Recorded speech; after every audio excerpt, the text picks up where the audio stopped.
This is the Conversation Havers Podcast with your hosts, Collin Hayes and Trey Cromartie.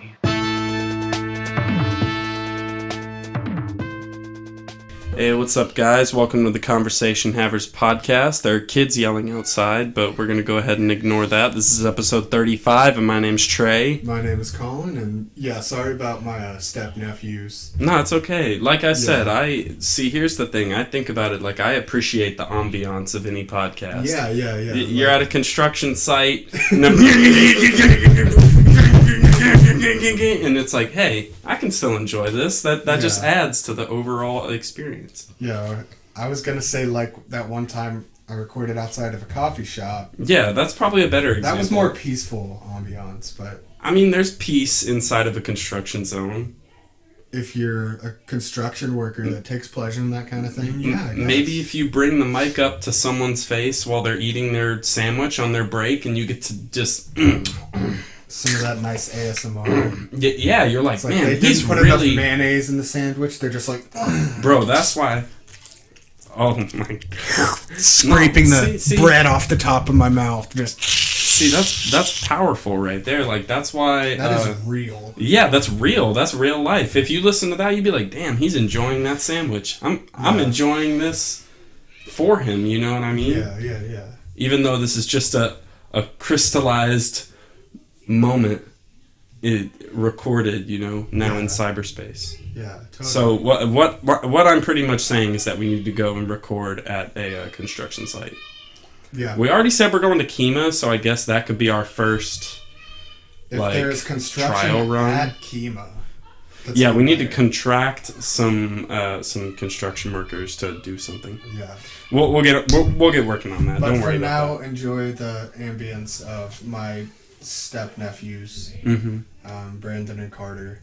Yeah, shout out to them. Featuring Brandon and Carter. Yes. But no, so we saw The Rise of Skywalker. How many times have you seen it now? Twice. Okay. Because we were supposed to watch it the first, opening night, but then you couldn't get work off. Yeah. And so I went and I saw it with my little brother. And then... So, I want you to drop your initial thoughts on how you felt the first time and how you're feeling now. Okay, so we'll do... We're not really going to do spoiler-free here, so, we weren't? I was thinking we were. Oh, do you want me to go spoiler-free at first? I was thinking just for a little bit. Okay. How long has the movie been out? Like a week. There's still some stragglers. Yeah, okay, so spoiler warning for later. The next few minutes will be spoiler-free. Yeah. So the first time I saw it, I will say, very much, overcome by emotion. I'm not even gonna lie, I, almost teared up during the opening crawl. Oh, okay, okay. Just because it's, that's, the most iconic part, Yeah. And so... I was thinking whenever watching this one, spoiler alert for this, but I was thinking at the very beginning, I was like, are they gonna do it again? For some reason, I was, questioning if they were gonna do the whole, opening crawl? Dun, dun, dun, and then the words. Yeah. There would be riots. Yeah. But just for a split second, I was like, are they about to change it up? But no, they didn't. But anyways, you said very emotional. Yeah. So I was very overcome. Not overcome, but I was you're hyped to see something. Mm-hmm. So you're the whole time you're just fuck yes. Yeah. So, but I would actually say that the first time I was able to judge the movie clearly, which usually doesn't happen with me with movies that I'm that hyped for, that I'm seeing for the first time. Mm-hmm. But definitely both times I took away that it's a very fast movie. Oh yeah, which I personally like. But I also, I see why the critics... Can you understand now why I said I see where the critics are coming from on that, though? I don't know what people are complaining about with this. I just know that people don't like the ending, which I feel in the context of the movie, y'all know me. I'm gonna just go ahead and give my opinion now. Maybe the more I think about it, I see it again, I'll pick up on more things, but, so and I'm sorry, this was yours, but go ahead.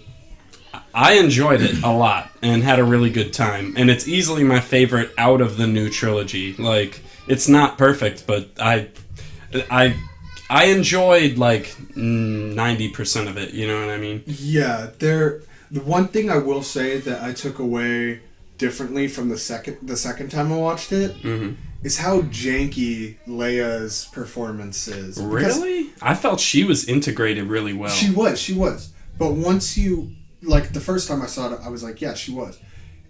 And she still is, considering the fact that she's dead. But the second time around watching it, it was just a lot more obvious. Like, yeah. When you're more disconnected from the emotion or whatever of seeing it for the first time. Yeah. I could definitely tell how much, like, it is very obvious that it's all, like, all of the scenes she's in. No, it's none of it's CG. That's all stock footage. Okay, that's what I thought. Yeah. I was like, this doesn't look like CG. Yeah. All of the scenes she's in, though, are obviously very tailored around what little stock footage they had. Yeah. At the same time, it is still incredible that they were able to do that and give her character the ending that they wanted for her. Yeah. Even if, we'll get into it later, there were some parts that were a little, like, weird with it, but it was like, they still managed to give her a very beautiful and fitting ending. Yeah. I agree. Yeah. I would say that's the biggest difference. Like, honestly, I'm kind of surprised with myself how clearly I was able to judge it the first time, and that there's very little I disagree with myself over. So, like, your opinion hasn't changed much? Not really, no. Is there anything you can think of that this particular viewing you just kind of thought differently about at all?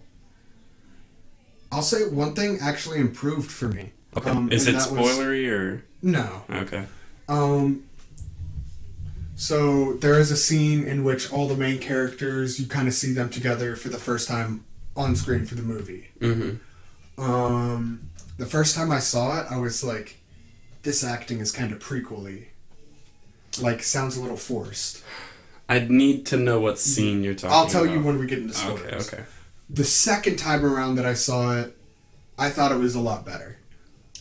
The one thing that I can say with you saying, like, dialogue is, that's the one thing about this whole franchise, or this whole trilogy. It's been very off and on with me with the dialogue, because, like, anytime Kylo's on screen, I enjoy Kylo's presence a lot. Anything he has to say, and him and Rey, I love their conversations, but, like, all the humor I don't like at all. Like, none of it really hit. Every single joke they made, I was like, like. A lot of the Star Wars, like, the humor in the new trilogy doesn't feel like it's just, it belongs in Star Wars. Yes, it's very modern type of humor. Like, and it's their mom joke at the beginning of episode 8. Like, I was just sitting there. I need to rewatch episode 8, because that was the second time, both episode 7 and 8. Just Poe made a joke at the very beginning that was just, like, very off-putting and felt like it didn't belong.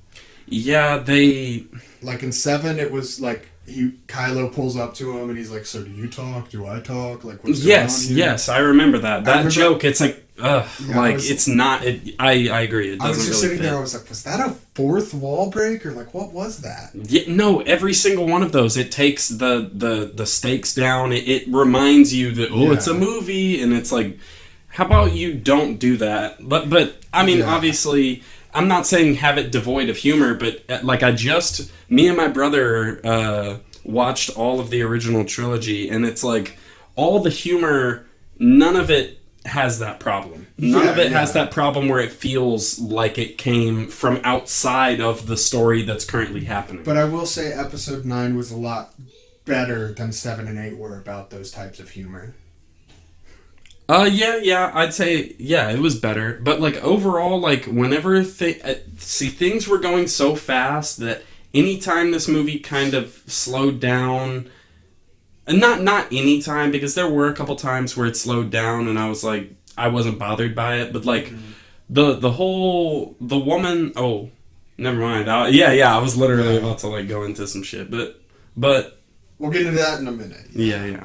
But any, like, thoughts, non-spoiler thoughts? The entire movie, like, I enjoyed myself the whole time, just because, like, the first sequence, immediately I was like, this is my type of Star Wars movie, and then, like, it moves, like, it kind of continues from that sequence into, the good guys part, you know, the very first introduction of them, and it's like, that kept it going, and then, like, after that, there was a bit of a slow point, but, like, I really liked, the variety of locations, and I felt like they really tried to go all out and really tried to make it as visually spectacular, because that's really, you know, like... That's what Star Wars has kind of always been about.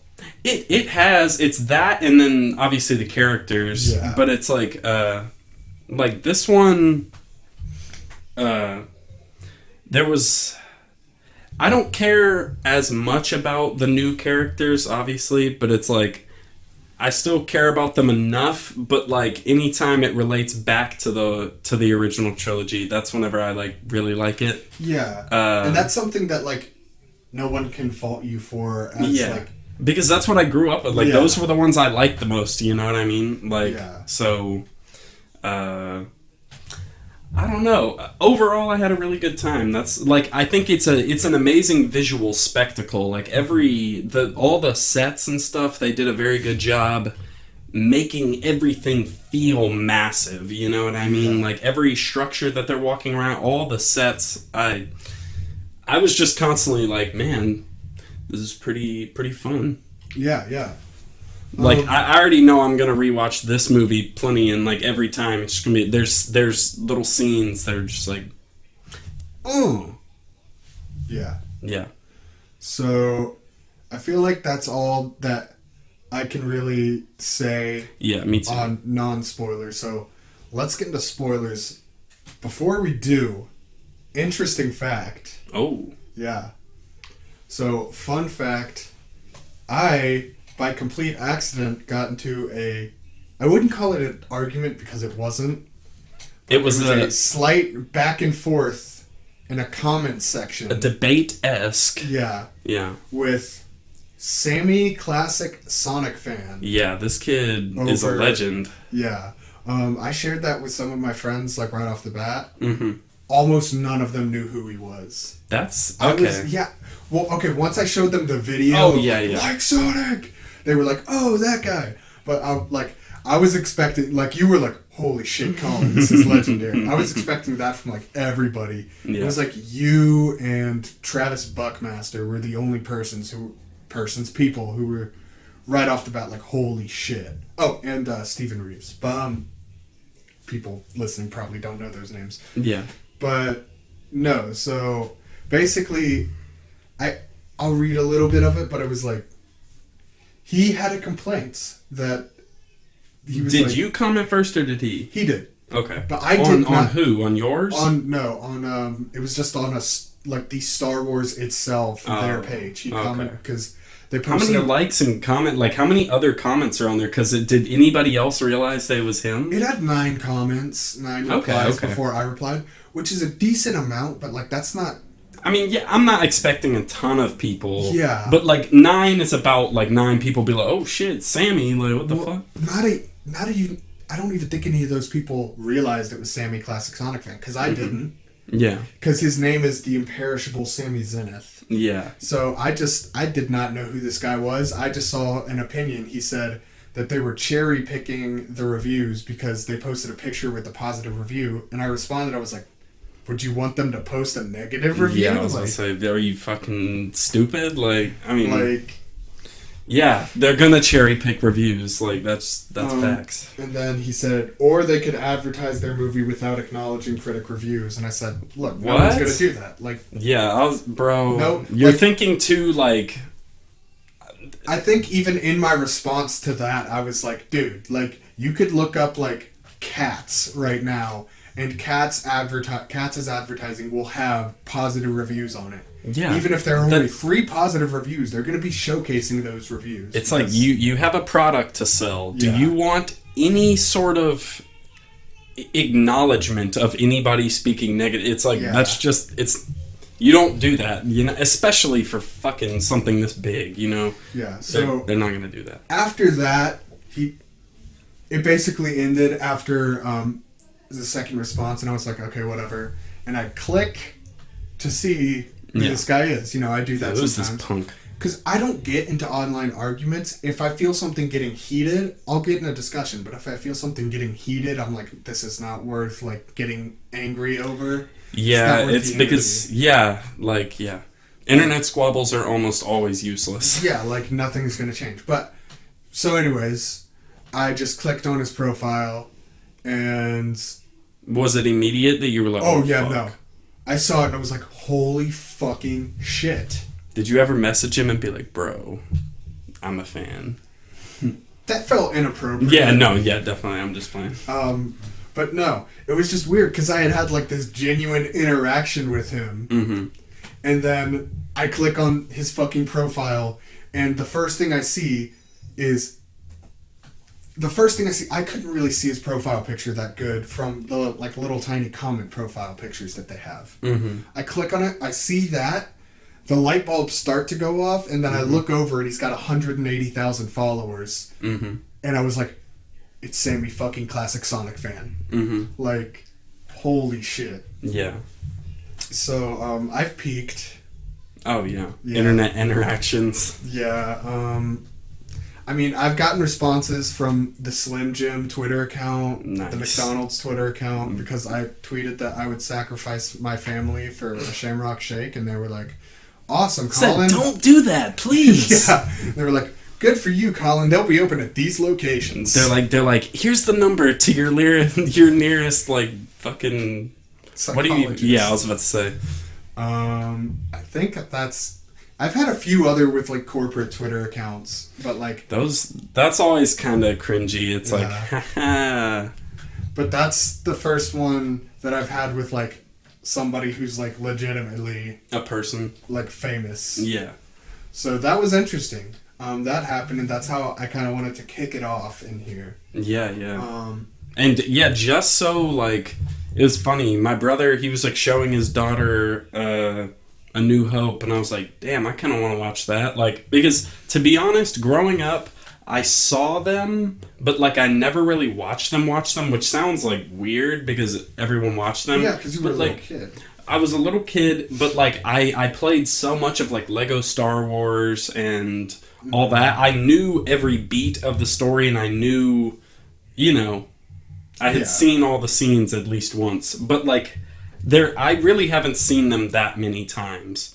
So, I don't know. I had a weird reaction to... Maybe it's because I marathoned all three of them back to back. That probably had an effect. But it's like... It was weird. They were different. Like, I don't even know how to say it. Well, I mean...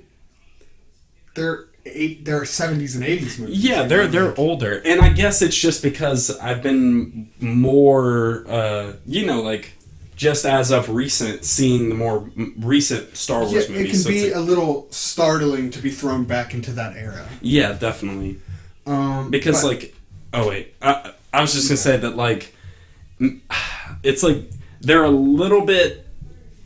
Not unsatisfying, but it's like I want more, you know what I mean? Like, I want Luke, because in my mind, especially, and I guess not necessarily in that trilogy, like, even, like, Empire Strikes Back, I don't think Luke should be any more powerful than he is in that movie. Yeah. You know what I mean? But it's like, whenever it's like, Return of the Jedi, it's like, I want just a tad bit more, but obviously... They're making a movie with restraints that they had, so it's like... You are limited by your time period. Yeah, definitely. But, like, now, that's why I want to make just, like, or, not me, I would like for them to make some sort of, because Luke is this legendary hero, but it's like, what we've actually seen of him in the movies is not that impressive, and it's like, that's why I feel like we need to see... I personally would like to see, which is It's inspired by a recent Mr. Sunday Movies video that he like talks about this comic where Luke's just a complete badass and he's Force master level, and it's like I want to see a character be OP and just like kick ass and just be taking Star Destroyers down like And that's why a lot of people were really upset about Luke in episode 8. Really? Oh. Because they wanted that. Mm-hmm. And I did too, I'm not going to lie. Yeah. At the same time, I'm not going to fault Rian Johnson for having a different creative vision. Well, that's why they still can. Like, if they're already doing the thing, the Mandalorian, it's like... Oh, yeah, there's going to be an Obi-Wan series. Do a Luke series where it's right after Endor, and he's like, all right, we're getting down, there's some of these dudes left, and he just goes on a hunt for all of them, and then after that, he, like, get to the point where he opens up the Jedi Temple, you know what I mean? And I don't care, like, hire a new actor, hire a whole new set. Sebastian Stan is the one everyone wants to play him. Luke? Yeah. Do it. I don't care. Like, you know. It's because there's like a side-by-side comparison and everyone's like, holy shit, like, he could do it. Yeah, know? Definitely. It like, anything can work, you know? Like, I mean, not anything, but if it's, you know, movies, you can sell... Aaron Rick playing exactly. Han Solo. Yeah, and it's believable. Even though I haven't seen that movie, it's like images of him and then images of Han in A New Hope, and it's like, yeah... Here's the thing: is that Alden Ehrenreich doesn't look like like Harrison Ford at all, but he does his mannerisms so well that it sells it. Yeah. You know, I still think they could have picked an actor that looked more like him, but I think it's a good compromise. Yeah, his mannerisms really sell that is the character. You know? But yeah, now back on the movie we're actually talking about. One little more side note, they kind of just, not officially, but it's being rumored now that they're making a Darth Maul Disney Plus series. That's cool. I mean... I don't care, like, details. I'd much rather see Luke. Like, that's that's always been my dream, you know what I mean? Because, like, I had heard of, like, the books and stuff, and in the books he, like, he just goes to that level where he's just a superhero. In the books he's just, like... meditating, and there's like 20 lightsabers around him, and he's just fucking murking people with them. Oh, is that real? Yeah, that's something he actually does. Maybe not something that fantastical, but like, I mean, I don't know, just him effortlessly taking out like armies and shit. Like, just an entire episode of a series where it's just Luke, and he's like, alright, I gotta hold back this force real quick. Like, this whole Empire front, and then he just I don't know. Yeah. It'd be cool. That's all I'm saying. Yeah, no, I'm with you. So into the movie. Yeah. Okay. So what I was referring to whenever I said the first sequence is whenever it just immediately cuts to Kylo, who's like probably my favorite character in the new trilogy. Yeah. He's a modern take on Darth Vader. Yeah. But I don't know. It starts with him just wrecking shit, and he's looking for Palpatine, who has come back, reemerged from death. Also, a fun fact: do you know where that scene takes place? Where? It's on Mustafar. Really? Yeah. Which one? Just the one where he's just killing those people at the beginning? It's on Mustafar, outside of the ruins of Vader's castle. Oh, okay, that actually makes sense. They don't say it in the movie, but apparently some people bought like the visual guide, and like it says in the visual guide that is at the ruins of Vader's castle on Mustafar. That's interesting. Was it in episode 8? Did they give the planet names whenever they showed up, or has that never been a I don't think they've ever done that in Star Wars. Because they said all the names, so whatever. Yeah.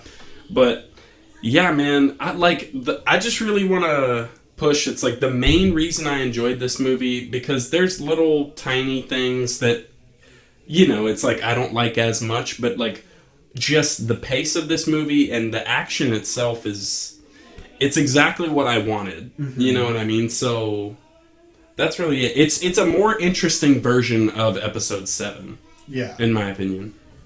Like, yeah, and I think that's because they're both directed by JJ. Yeah. And within that, one of my... Okay, so I kind of already said this, but like... Episode 9 has made episode 8 piss me off. I need to rewatch episode 8 again. Yeah, because I was a pretty big defender of episode 8. Yeah. And I watched a video right after I watched episode 9, and it's when it all dawned on me. And it's just... I said this last episode. Episode 8 is like another, like, episode 7 is J.J. Abrams' episode 7. Episode 8 is Rian Johnson's episode 7. It doesn't feel like there was ever an episode 8. Yeah, he decided to just make his own separate thing, I guess. Yeah. And so, and I think that is responsible for why there are a lot of, like, why it's so fast-paced and why there are a lot of, like, little things squeezed in there that, like, aren't quite fully explored. In episode 8? In 9. Oh, okay. Wait, like what? Like, I would have liked to have seen, so, Finn's force sensitivity. Yeah. So, like, I would have liked to have seen, like, a little more, like, an addressing, I guess, of that. I think they could have spent more time addressing that within him than introducing the, like, other stormtrooper girl that he meets on the planet. Yeah. That was that scene grinded to a halt. I was like, oh, I don't care about this at all. Like, yeah. I really... Like, there just wasn't enough time in the movie to expand on that in an interesting way. Yeah, exactly. Whereas... they hadn't already introduced it, but they could have introduced it there. You know what I mean? Yeah. Just him being force sensitive. But also, I mean, that is kind of a third act type of thing. Like, I'd much rather leave off on the movie where it's like, oh, and you just learned this about him. That just, for me, like, I think they made a good call on that, but... I was happy that they did bring it up, though, because in episode 7, they hint at it. Oh, yeah, definitely. When Starkiller Base goes off... He was just clearly not as developed as Rey. Yeah. He just turns around because he feels that something's wrong. He turns around, and it parallels episode 4 with Obi-Wan when Alderaan is destroyed, and Obi-Wan says, like, it sounds like millions of voices just cried out and disappeared. That literally happens to Finn. Finn's sitting there, like, about to pack up and go, and then he literally hears, like, voices screaming, and he turns around. And it's that planet? Yeah, and, like, he can see all the stuff going down. Damn. And so it's like... I don't remember that scene. Yeah. It's on Maz Kanata's planet. That's why he's like, we gotta go. Yeah. That's why he leaves? Okay. That's on Takodana. But yeah. It's... Anyways, I was really happy they addressed that because I thought that was something... I thought I was going to drive myself crazy with it, honestly. Just thinking about that? Or, like, if he's more sensitive? Rian Johnson didn't address it at all. So that was clearly a very J.J. Abrams storyline, which is another thing that irks me. It feels like we're missing J.J. Abrams episode 8. Yeah. You know? Yeah. Remake episode 8, I'm back on! I'm not gonna lie, they wouldn't do it. No, but like, never do it. If they did, I'm not gonna lie, it would feel more cohesive. Like, yeah, and here's the thing. But then again, you'd be telling pretty much the same story twice. So fuck it. The Last Jedi is on its own a good film. It's an enjoyable film. Yeah, like that's how I like to put it. You know, it's an enjoyable, well-made movie. At the same time, in the larger narrative, it is extremely out of place. Yeah. I mean, Luke fucking drinks alien titty milk. Like, that's all you gotta say. I was fine with that part. Yeah, no, I'm just playing. But, like, I don't have the same, like, quarrels with a lot of the... I still don't like the Finn Rose storyline from episode 8. Oh, that's the worst part of that movie. Yeah. Like, I remember when you and Jake saw it, and she kisses him at the end, all three of us just looked at each other like, what the fuck? Oh, yeah. What did you think about the Rey and Kylo kiss? I was fine with it. I feel like that was a very emotionally, like, interesting kiss. You know what I mean? Like, it wasn't... I don't know if it signified, like, romance. Yeah, exactly. You know? I feel like... I mean, obviously, he picked her up and they're just face to face, so it's like, a kiss is coming. But it's like in those two characters, it's like, they're definitely not in love. It's just like they've been on complete opposite sides, and they're like the only two sides of this war to ever communicate, you know, while everything's going down. And it's like, I don't know. Yeah. That's why I say it's like an emotionally kind of mysterious kiss. Yeah. I kind of enjoyed it for that reason. I was like, damn, that's a... Yeah, because it didn't feel like it was romantic, obviously, but it didn't feel super romantic. Yeah, it was a different type of romance. Yeah. I mean, she didn't know he was about to die. Closeness than a romance. Yeah, she didn't know he was about to die in that moment. So, I think maybe... I think he knew he was about to die, and he was like, fuck it, I'm gonna kiss this pretty girl, like, fuck it. Yeah. So, emotionally mysterious, I just solved it. Like, they love each other, but it's not necessarily, or at least not completely romantic love. Mm-hmm. So yeah, that was really interesting, and I was very against all the, it was called a Raylo.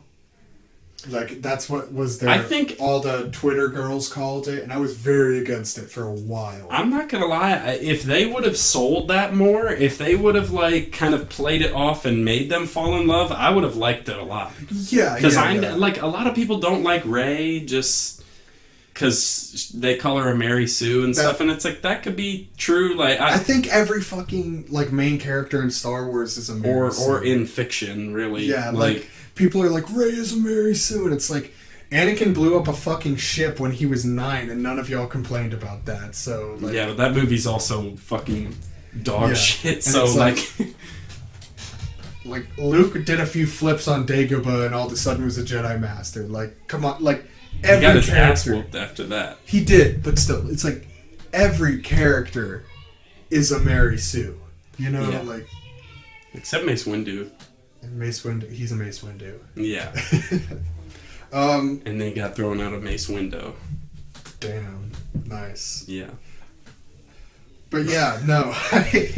So speaking of Mace Windu, you heard his voice, right? Yeah. I was trying to recognize as many as I could. So like, I know all the voices. I heard, okay. I heard Yoda. Yeah. Obviously, Obi-Wan. Mace Windu. And then other than that, in my head, I was thinking, like, some of the prequel Jedi. No, there were. I was thinking, like, Kieti Mundi, like the one with the fucking big-ass head. When I first heard it, I thought I heard him too. And then I went back, and then... Well, it's not even that, like, I hear his voice, because it's like I couldn't really pick his voice. There's so much going on, you associate him with it. Yeah. But no, it's funny, because that was one of the same ones that I thought too. Mm-hmm. But no, so the Jedi, you got... They should have had one of the alien Jedis. It's like... like, it's like, Rey, you can do it. Just believe in yourself. And it's like...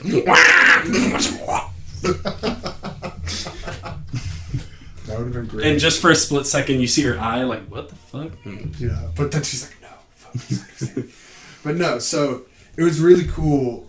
And that scene, like, actually brings together, like, all 3 trilogies and, like, all of the animated shows and everything. Damn. Because, so you had Anakin. Yeah. You had... Hayden Christensen? Yeah. He had, like, 3 lines in that. You had Ewan McGregor. Sand. You just hear that. Rey, stay away from sand. But no, he's like, restore the balance as I did. Yeah. I guess, wait, did he restore the balance in bringing great evil? Well... And, like, bringing up that new empire? Because, like, balance takes good and bad. Yeah. So maybe he did the really bad thing, and he's like, be evil like me, Rey. I don't think that, but... Oh, okay. Yeah. He restored the balance. Okay. And then he was like, Rey, now it's your turn to restore the balance, too. And it's like, thank you, Anakin. Very cool. Thanks, Darth. But no, so you had Anakin, Obi-Wan, Yoda, Luke. Then you had... Do you know who Ahsoka is? Yeah. Yeah, her voice was in there. That's random as fuck, though. It's not, though. I mean, I guess she's... She's just played such a big role in both of the animated shows. Yeah. I guess so. And so they're bringing together all the narratives for this. Okay. Then you had Kanan from Rebels. Do you know who that is? No. I've probably, like, seen him. Star Wars... You know what Star Wars Rebels is, though? Yeah. He's, like, the Jedi that's not the main character, but one of the main characters. Mm-hmm.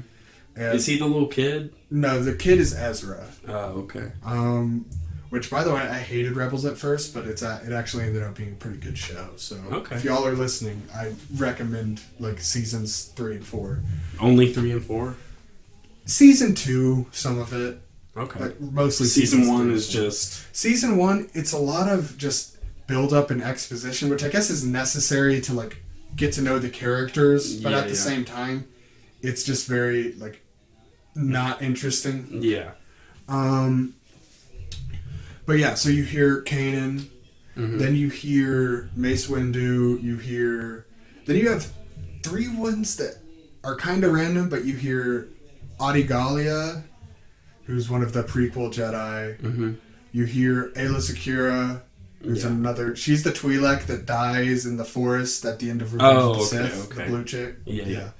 And then you hear Luminara Unduli, who's just another Jedi from back then. I'd also like a Clone Wars movie, and I know there's been the cartoon, but I'd also like another Clone Wars movie where it's just I want to see a Jedi war where you see a fuckload of Jedi just fucking shit up. Like, that's what I'm most interested in. It's like, where can we get the most action and just like spectacle? No, I've had an idea for a Clone Wars movie for a while where you follow like the alien Jedi, so that way you don't have to worry about like the actors' ages and stuff like that. But you follow like Ki-Adi-Mundi and like Plo Koon and Kit Fisto, and people like that. You follow them the whole time, and like they're the center of the story, and it's about them going into like this huge battle in the Clone Wars. Hell yeah, I would be down for that movie. Yeah. So I'm trying to keep it on the Rise of Skywalker. Yeah. So I would say for the most part, it's kind of funny. The reaction is very opposite of The Last Jedi. Really? Everyone, I did not hear a single positive thing from anybody. Really? Who? Just the internet. Everyone was saying, it's fucking garbage, fuck this shit. The internet's a lot of loud ass. Oh, yeah, no, I wasn't, I was just like, whatever, I'm gonna fucking see it. Whatever. But it's like the fan reception has actually been a lot better. It should be, because it's a better movie. Like, I can definitely say it's a better movie or I enjoyed it more, you know? Yeah, like the fan reception has been better, but the critics don't like it. Which is like, there's also... What do they not like about it? Like, what are some of the common complaints? Well, one of the common one is that there's just too much in it. I think there was some things that couldn't cut out. I agree with that. I don't agree with it enough to give it like a not passing score. Yeah, like it doesn't affect the movie that much. But like, I do agree. I agree with a lot of what the critics are saying, just not to the same extent. So there's that, and I honestly don't really know exactly everything else. They think that they all say J.J. Abrams took like too safe. He played it too safe. It's very safe, but at the same time, it's the last one in the trilogy, and you kind of have to wrap it up. And like, I mean, going in a drastically new direction could prove disastrous. So I think, and like, really, what else can you do with what Rian Johnson had left them? What else could you have done? Like, I thought bringing back Palpatine, like immediately, whenever I heard his laugh in the original trailer. People say, and I mean, they're definitely right, you know, and it's the whole nostalgia bait, like, ooh, Palpatine's back, whatever, but it's a fucking hook, man. Like, movies, I don't know, like, it was a good hook, in my opinion. It's like, oh shit, he's back. Yeah, it's pretty obvious, though, that Palpatine was not supposed to be the villain for the series. It is, but he's better than Snoke, because Snoke was nothing, like... Yeah, but Snoke could have been something. Yeah. Which, here's the thing. But then again, he was just an analog for the Emperor, too, so it's like, why not It's another one of those things where I don't care that much. And here's the thing, they brought him back, and like, if they had done it shitty, I'd be pissed, but they did him in a very good way that I liked a lot. Like, it was like a horror movie the whole time, and I really like, he's hooked up to that machine. I didn't realize that until she got there. Until, like, you see that one wide shot where it's just going into, like, the back of his head. Yeah. And I really liked that. I thought that was really cool. Yeah, he was great in the movie. And I'm happy. He's like, him and C-3PO are like the only characters that have been in all three. Yeah, Chewbacca technically. Oh yeah, Chewbacca. But yeah, that's about it. R2. Yeah, I don't know. I really don't have many complaints. I don't. That, like, are actual... I have nitpicks. Yeah, definitely. Like, I do wish there would have been more, like, prequel-era representation. Because they did come in saying, like, it's going to be, like, the culmination of all three trilogies. Mm-hmm. And the whole... When it really wasn't. Yeah, it was really the culmination... It was the culmination of this trilogy. This trilogy... And a little bit of the original. Wrapping original. up storylines of the original trilogy a little bit. Yeah. The prequels... Wrapping up characters. Characters, yeah. Yeah. The prequels, I get that they would be much more disconnected from, like, the main storyline. But I think it's because I really want to see the prequels, like, justified. Yeah, definitely. And Revenge of the Sith has a lot of those moments. Mm-hmm. But it's like... And so does the Clone Wars. Yeah. But it's like, I want to see the prequels, like... Because I do believe that the prequels, on a base storyline, have the coolest story. Yeah, I agree. The fall of the Empire and Darth Vader's rise. Yeah, it's fucking badass. Yeah, it was just poorly executed. Yeah, if they had done those right, I think they should have waited 10 more years to do them, but that's another discussion entirely. I mean, they could have done them at that time, you know what I mean, and just done it fucking a lot better. yeah. But and if they had... Okay, here's the one thing that I will say. I want another version of the prequels, but with no Qui-Gon, and I want Yoda with Obi-Wan the entire time, and I want them going on adventures, because Yoda is 1,000 times better than Qui-Gon. I always say, Episode 1 is the only one that doesn't follow, like, the main Jedi. Like, Episode 1 is Qui-Gon's movie. Mm-hmm. Like, he is the main character. Yeah. And it just doesn't make... I like Qui-Gon, and I hope he comes back for the Obi-Wan series. Yeah. At the same time, it just did not make sense They fucking made him up for the movie. I mean, I guess they didn't want to have a little CG Yoda puppet going along, but, like... Yeah, and they justified it by saying that, like, Yoda, at the end of his career, after he finished, because Count Dooku was his last Padawan. Mm-hmm. So after he finished with Dooku, he took a role only training younglings, and that's why, like, Obi-Wan calls Yoda, like, his master in Episode 5, is because, like, Yoda was all the younglings' master, like, at that time. Okay. I guess that works. But it works, but it's not what he would have said, and I had another one named Qui-Gon. Yeah. But I'll never speak of him. Qui-Gon's very dead. Yeah. He said, I watched him die in front of my eyes.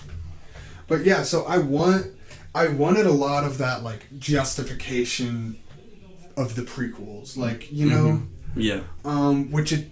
Well, I mean, the prequels justify themselves with the original trilogy. Yeah, like, yeah, they do. But, like... just representation. But then again... Yeah. And we got Anakin and Obi-Wan and Mace and all those Jedi's voices. I don't know. I kind of wanted to see, like, a Force Ghost or something. I don't know. I mean, I'm happy they didn't have a Force Ghost. If they would have had... I'm happy they didn't have that. So, was Han a Force Ghost? No, Han he was just a hallucination. Memory hallucination. But no. Okay. I want to see Hayden Christensen. I think it would have been cooler if they would have presented Han as a Force Ghost. It wouldn't have made much sense. Oh no, it would have like wrecked the. I guess. Yeah. Okay. Never mind. Because he didn't study it and he wasn't a Jedi. But I think that would have been just fucking cool. It's like, oh yeah, I had the Force, because obviously Han has the Force. Like, in my opinion, Han has to have the Force. Everyone's connected to the Force. I know, but Han is definitely Force sensitive. Like, he has to be, but in his own mind, he's like, nah. Like, he's not willing to, like, I'm gonna train and try to figure it out. He just, it's just, that's who he is. You know what I mean? That's how he expresses it. I see it. In my head canon. Yeah. It's my personal version. Han is definitely Force sensitive. Yeah. Another nitpick, this is a very small one, but they had Duel of the Fates in the trailer and not the movie. I thought it would have been so cool to have Duel of the Fates playing during that lightsaber fight that they're having on the Death Star wreckage. The music, I don't know. I need to watch it again, but it's like, I feel like the music wasn't as impactful, or at least as, like, like episode 7, I remember the music cues being perfect, but like there was like a couple moments where I was like, damn, or okay, the part where Finn and the girl get saved off of the thing onto the Millennium Falcon, like they played like one of my favorite little things. Which ones was it? I can't even think of it right now, but it's like just that scene, like as he's picking him up, there's the little sound cue for that part, and it's like I feel like they could have used that in a better part, like because that part is kind of just like the part whenever that plays, it's like, I mean, maybe it's appropriate, but it didn't hit me right. I was like, yeah, I don't know. No, but I wanted to see Duel of the Fates in the movie. Mm-hmm. I did. I just did. And I'm not upset that they didn't. It's, like I said, it's kind of just another nitpick, I guess. Yeah. So what did you think of Leia and her Jedi training? Oh, I loved that. You but did? like, Okay. oh yeah, no, like I was saying, anything that's like, because that's like what I want to see. Like, I want to see the continuation of Han, Leia, and Luke. Yeah. Like, I just want to see their years leading up to before Episode 7. Yeah. So anything in that era, like, I don't even give a fuck if that was the CG, like, younger. I thought they did it very well. Luke, I think they did well. Leia was a lot worse, but obviously, it's like I'm over it at this point. Yeah. I'm not gonna critique it. You know, it's like whatever. Because there's other things in the movie and in movies in general where it's like, sure, it doesn't look perfect, but it sells it. You know what I mean? Yeah, I really liked that moment. Maybe on like a little bit of a selfish level, because people, like, I was so tired of everyone, like, people were fucking pissed about in episode 8 when Leia, like, used the Force to get back to the ship. I loved that part. That was, like, one of the most controversial parts. And I was like, it's been stated, like, in the canon books that she did, like, she decided not to do Jedi training, but she was more like a militaristic. Yeah, but also that she had some experience with it. Mm-hmm. You know? Yeah. And people were pissed. They were like, no, she just Mary Poppins did with no Force training. They said at the beginning, like, literally, Yoda was like, there's another, like, Luke, if you're to fail, there's another one. That it's like... And so I really liked that scene justified the fact that she definitely had the training to do that. Yeah. But on another level, yeah, because what you said, like, it was just so fucking cool seeing, like, Luke and Leia post-indoor, like, training. Like, yeah. It was awesome. I really just enjoyed all of the action. Like, there was any type of action sequence in this film, I was like, yeah. Hell yeah. And the lightsaber fights, one of the things in episode 8, there wasn't a true lightsaber fight. Mm-hmm.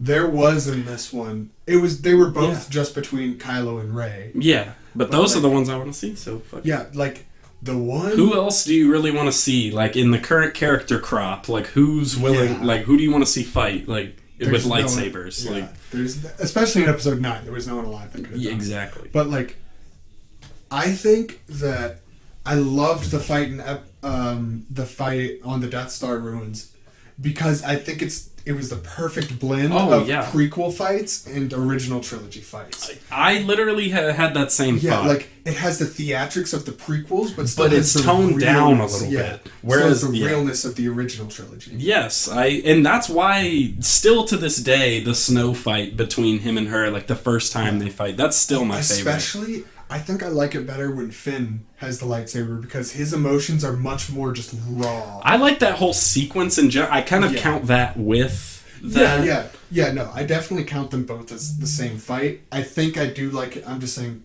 I think I do like it a little bit better when Finn has it, because he's more raw with his emotions while he's doing it. Mm-hmm. You know? I just like how Rey, it's like her first time picking it up, and she kind of like slashes him, and he's like, "What the fuck?" Yeah.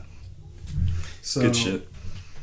But, I think that was the best light, besides the fucking throne room in episode 8. Oh yeah, that the coolest fucking fight in all of Star Wars. I need, like I said, I need to watch episode 8 again. I don't feel like I need to watch episode 7. Like, I have that shit down. You know what I mean? But the 8 and 9, I'm gonna have to watch it like a couple more times.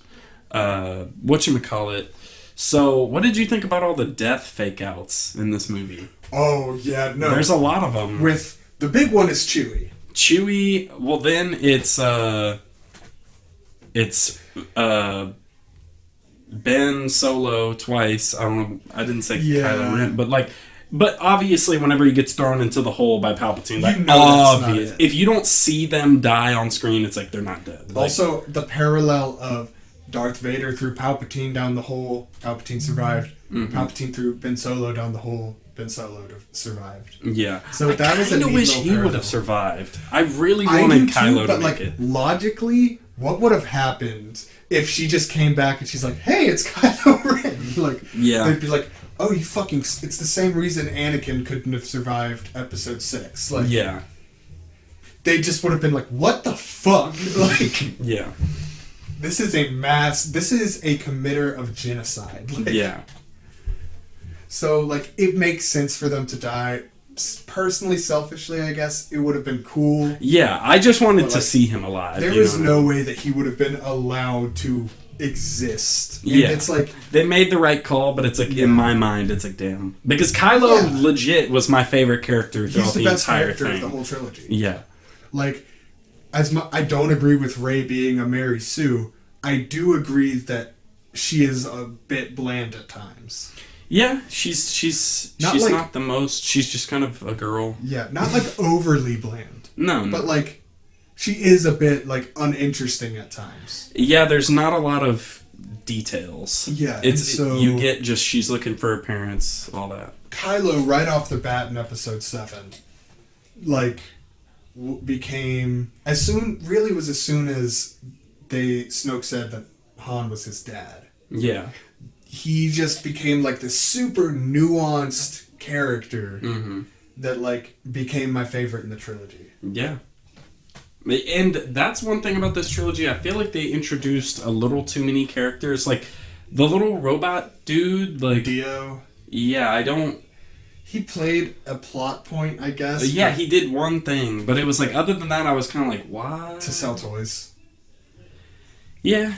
Merchandise. But yeah, I guess so. But like I feel like and maybe this is changing, but it's like even like after Episode 7, I felt like it was coming on, and then like Episode 8 really made it hit, but it's like I just feel like Star Wars, the culture isn't taking to it, but maybe I'm wrong.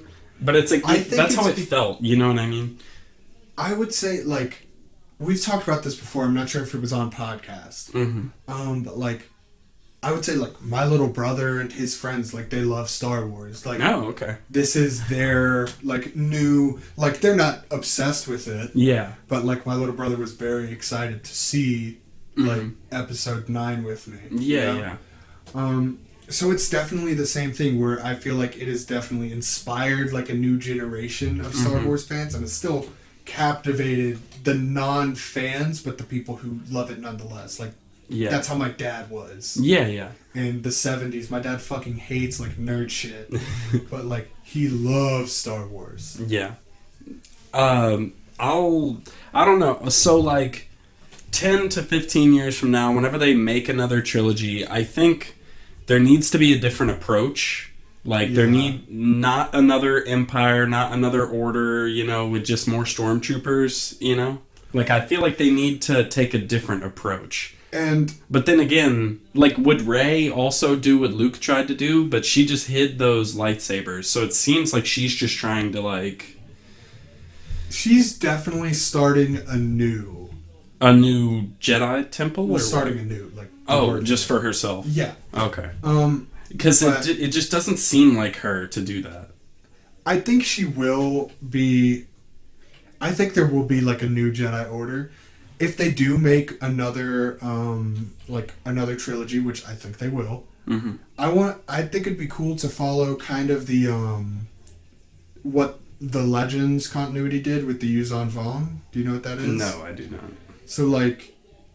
You know in the prequels, how when they show the, like, whole picture of the galaxy, you see, like, a small, like, satellite galaxy to the side? They call it the Rishi Maze? No, I do not. Okay. It's a brief scene, but I just remember as a kid being like, hold up, there's more galaxies right there. Did Dexter Jetster show that to Obi-Wan? No, but it was part of the same plot. Yeah, I was just...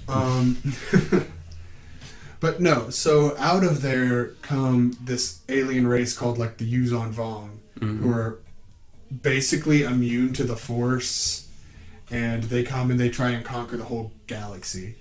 They're not, I'm guessing lightsabers still affect them? Yeah, I didn't read the comics for that really, but like, I know it's like they're kind of cut off from the Force, and they're just like this huge, just like ravenous empire that just wants to conquer the entire galaxy. Is that where that blue guy comes from? That like famous like blue general with like the red eyes? That's from the... Thrawn. Oh, okay. He's in the new continuity now, actually. Oh, okay. But yeah, he was from Legends too. But that was in Legends. He's the guy who like, he's the main big bad guy after Palpatine falls to like keep on like the Empire's efforts. Yeah. And he's like the only alien in the whole Empire. Damn, really? Yeah. Oh, or okay. one of them. Because they're racist. Yeah, the Empire only liked humans. Interesting. So yeah. Anyways, if they were to make another trilogy, I'd definitely like to see them pull something like that, where it's more of like an outside invading force. Rather than like just Empire 3, you know? Yeah, definitely. Because it's going to be the same situation again, you know? Yeah, either that or do something like an army of Sith. Oh, yeah. Like, you have, like, it's 15 years in the future, there's now, like, a growing army of Jedi. Yeah. Now come in with an army of Sith. Yeah. That, like, have been, I don't know, say, like, the Sith diverged from one another hundreds of years ago.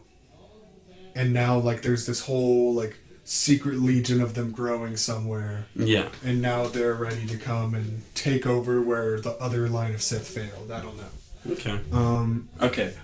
One thing I'm going to say about the movie is, like, and I know all I've really talked about was the visuals, but it's the framing, like the photography. It reminded me a lot of a comic book. Like all the scenes, like the way it's set out, there were specific sequences, like the way they showed things. It's like how a comic would have done it. And like every single plot point, almost every single one, like literally one character will be like this, and then it just like immediately cuts to another character telling another character. I know exactly what you mean. Yeah. And I like that a lot. Like that is a Star Wars thing. Like when Palpatine is like, "There's more to the girl than you know."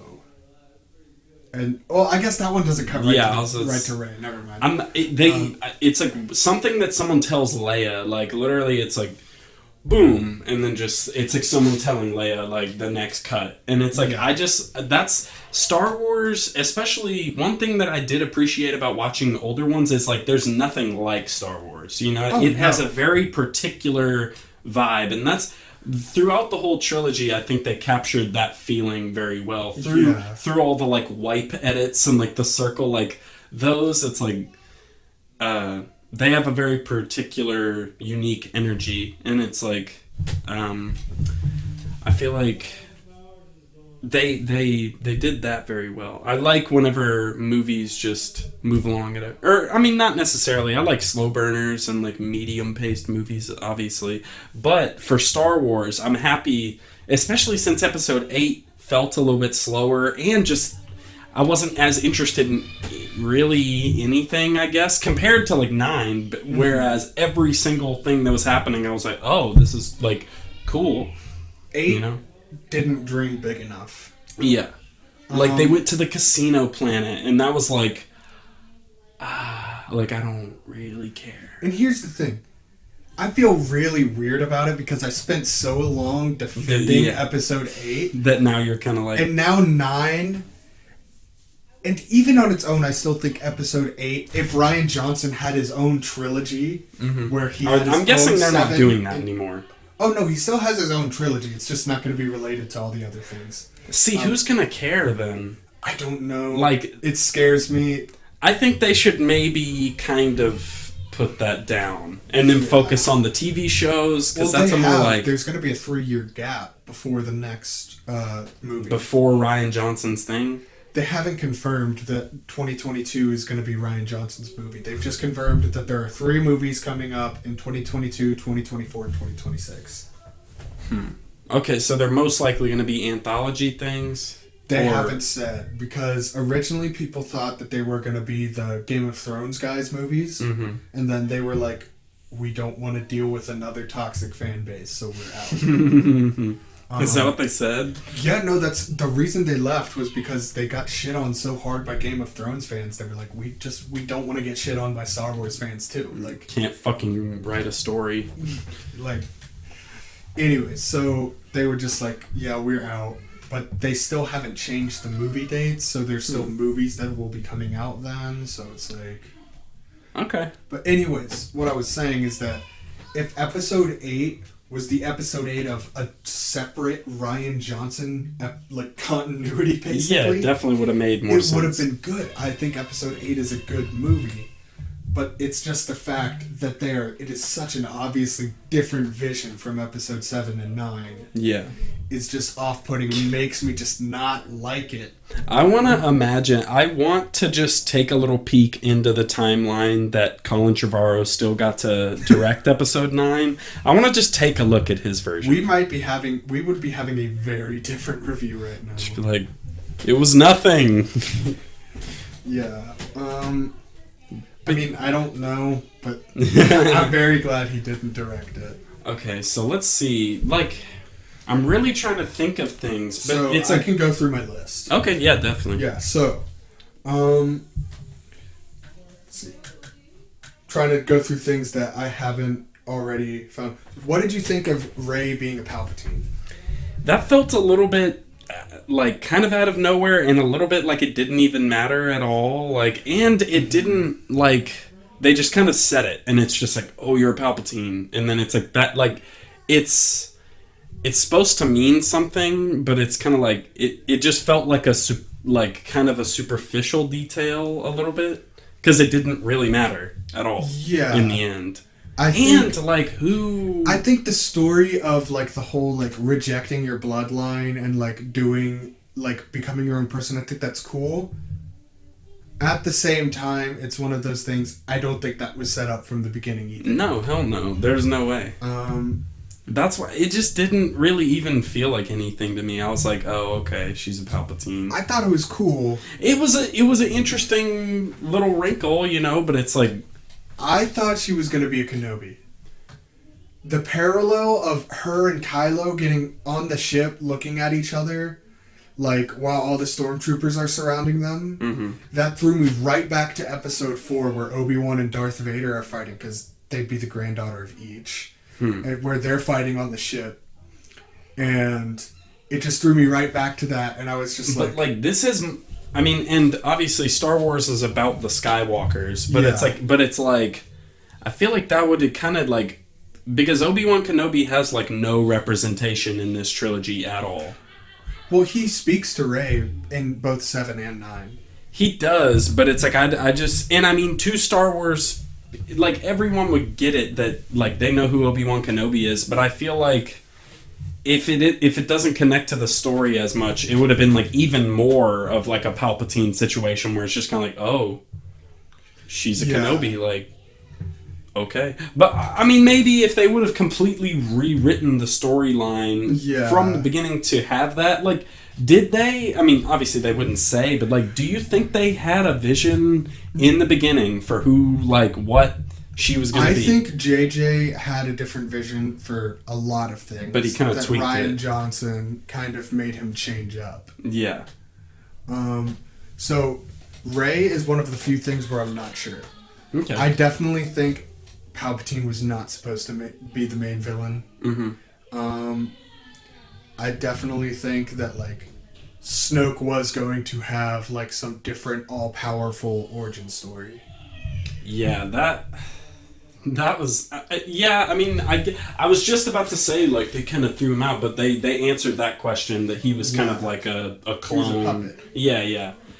Which, I mean, you know what? I'm happy with it. Like, I'm happy with how things turned out. Like, it's just because I say it's obvious doesn't mean I didn't like it. Yeah, definitely. So yeah, like, is it I guess it's a tiny critique, but I still thought it was well done enough to where it was good. And Ian McDermott gave a fucking hell of a performance as Palpatine. He's been good every single time. Yeah. And I mean, in episode 3, one of the greatest moments, like, is like him and Anakin just sitting there. It is like a legitimately well acted scene for both of them. Yeah, that's one of the better scenes with Hayden. But like, honestly, I watched like this guy talking about episode 3, and it's like that one's easily, I mean, obviously the best, but it's like, it's just like, it does have a lot of scenes that like, got some people talking outside, or I guess they went outside. Yeah, just for a second we were like, what? But I don't know, it's like episode 1 and 2, like, if episode 3 wasn't associated with episode 1 and 2, people would think it's a lot better. Okay, here's the thing. 1 is like complete garbage. 2 is like bad and it's boring, but it's like there. I don't know. It's redeeming in some ways, like the Battle of Geonosis and seeing Yoda fight. Yeah, there's some stuff about it, but then like episode 3 was like thinking about it now. It's kind of like like it's actually like a pretty good movie, you know? Yeah, no, it's not. It's not garbage. It's not garbage. No, not at all. And I think I definitely had like a disposition to not like the prequels before, that I was very unwilling to even like look. I obviously still don't think, but I don't agree with those people who are like episode 3 is the best of all the movies. It's not. But episode 3 is the only one that I would say is like, if the other 2 movies had been like episode 3, it would have been a lot better of a trilogy. Definitely. And it would have much better like held up to the standard of like Star Wars that there is. Yeah. So what's the next question on your thing? Okay, so Rey's lightsaber. Rey's lightsaber. That's not much of a question. Oh, the yellow one. I just fucking love it. That is something that seemed like it came out of nowhere and was kind of like, I mean, so that was in her staff. It looked like it was crafted out of her staff, yeah. Okay, but, so like, you think she just added that to it? Like, it looked like she took out part of her staff and crafted it into a hilt. Yeah. And used it to make that lightsaber. I'm fine with it. I thought that was cool. Whenever I said in the movie, I was like, bro, that's my favorite saber. Like the one that Leia gives to her, which was hers that she trained with. You thought it was... I thought it was Luke's from Return of the Jedi, which is... I like that they kept the same design for the hilt, though. Yeah, that's always been my favorite one. Whenever Luke's wearing the all black with one glove and, like, best look. But, yeah. No, her lightsaber's really cool, and I like that they introduced yellow lightsabers on, like, the big screen. Yeah, definitely. Because yellow lightsabers, so, like, every lightsaber color means they put something. a piss stone in the saber. Every color means She's something fighting different. in the battle, and you just smell piss around her. It just smells so bad. Is that piss? She's like, what the fuck? Come on, Ray. What the hell? No, but... So every lightsaber color has, like, its own meaning, and it's, like, specific to the user a lot of the times. What does green mean? Green is, like, a warrior. Really? So blue is... That makes sense for Qui-Gon. Yeah. Blue is more of, like, a defender, someone who's more in tune with the Force. Green is, like, a warrior. Oh, okay. And red is just bad. Yeah. Red, bad. Purple is, like... Black. Purple is Sam Jackson. No, purple is, like... Purple is great. Light side, but, like, closer to the dark side. Like Sam Jackson or Mace Windu. Closer to the dark side. Yeah, so... Was he like the reason a dirty Jedi? In some ways, yeah. Because he used... And literally all of this just comes out of the fact that Sam Jackson was like, I want my lightsaber to be purple. And so they created like all of these in-canon explanations. And basically what it is his lightsaber technique is called Vapad.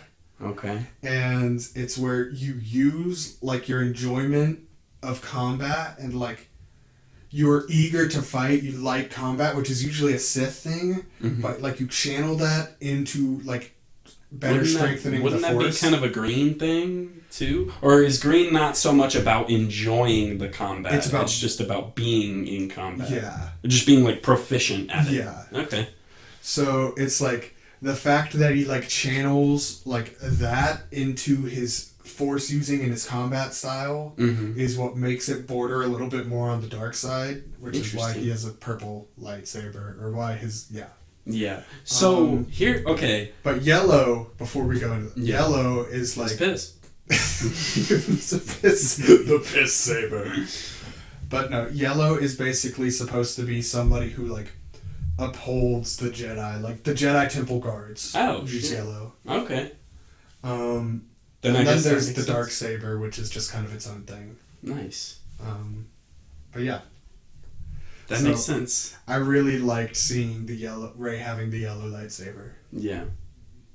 I agree. So I had seen the ending of this movie beforehand on iFunny, and what part? At the very end, whenever she's looking at the two suns, and I had seen the part where it's like her and Kylo holding the blue, and then her like pretty much electrocuting Palpatine. Yeah. That was like everything I saw. But I don't know, like I can't complain, man. I was satisfied. I really liked seeing Ben Solo like back to the light. Like, yeah. That was such a cool thing, because I've always said like I'm tired of the one Jedi thing. Here's one thing. The Knights of Ren were they were the Phasma of this movie. Oh yeah. They were useless. Yeah, no. They didn't do... And, like, there was that one shot where they're on the cliff face, and they're on, like, the Tatooine-type planet, and they're, like, where Coachella's going down, Persona, where the festival of whatever's going down, yeah. Yeah, Coachella. And so they're, like... or Burning Man. And so, like, there's that shot, and I was, like, waiting for them to, like, do something, and then... they did nothing. Like, I was kind of like, damn. And they were like walking with Kylo in that hoe, and I was like, okay, like I'm ready to see these dudes do something. And then they literally just they were just there to see him fight. Is there any more questions on there? Do you just want to speed through them? Well, I was going to say I have a lot more. Oh, you want to come back and do this? Yeah. Oh, okay. So we're going to take a quick break. Have a word from our sponsors. Yeah, we'll have a little intermission. Yeah. But yeah, we'll come right back to this. We got to go do something. Okay, yeah, we got to, Peace out. Peace. We're selling drugs. Buy our drugs. And we're back. Yeah, thank you so much for that sponsor from Tyler's Butt Plugs. We appreciate the money. Yeah, shout out Tyler. And yeah, we just went to BBW's. Yeah, we went to BBW's. Buffalo Biled Wings. Yeah. That. And we had some nice wings. I had some mini corn dogs. I was trying to figure out what you got. Yeah, mini corn dogs, that's it. Nice. Nice. Okay. Alright, so we're about to get back into it. Yeah, so... Alright. One thing we kind of brought up for a second and then fully didn't actually go into was the Chewie death fake out. Yeah, and all the other death fake outs. Yeah, so the Chewie one, I could like, the first time I watched that, I could literally hear like the fanboys screaming in my head. Like they were I knew he wasn't going to be dead. Like some part of me was like, it wouldn't do him like that. Yeah. At the same time, it was pretty convincing at first. Yeah. So like... Yeah, I was like, okay, is this the story, or is this the, the transition they're about to make? Like, yeah.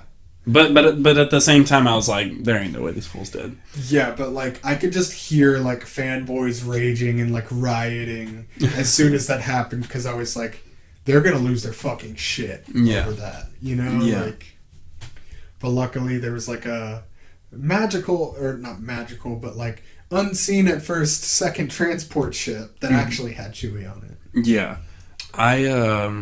What if there was just a bunch of innocent people on there? I mean, who knows? There could have been. But that brings me to the planet that was on, Pisana. Oh, okay. That was a fucking... I mean, we didn't really see much of it other than the desert, but like that festival was like one of like the most like visually cool things in the film, I feel like.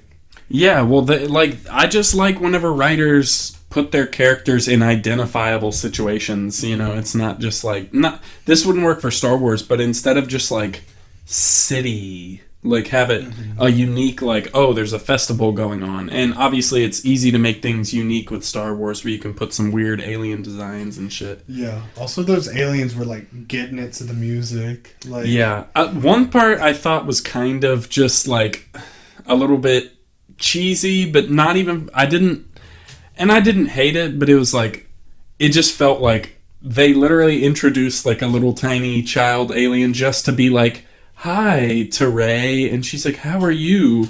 And then she's like, what's your name? Like your surname, like what's your last name? And Rey's like, oh, I don't know. It's like that they literally just had that child come in like just to say that, forcing the foreshadowing down your throat. Yeah. Yeah, it wasn't too bad, but it was pretty glaringly obvious. Because literally that's the last thing she says. She's like, I don't know. And then that child is like never seen on screen. It's just Rey. Well, after that, that's when like they see the First Order coming in. And then Lando. Which I knew that was going to be Lando. When I first saw it, me too, yeah. Yeah. I don't know why, I just like knew it. Me neither. But same. Yeah. I loved Lando in the movie.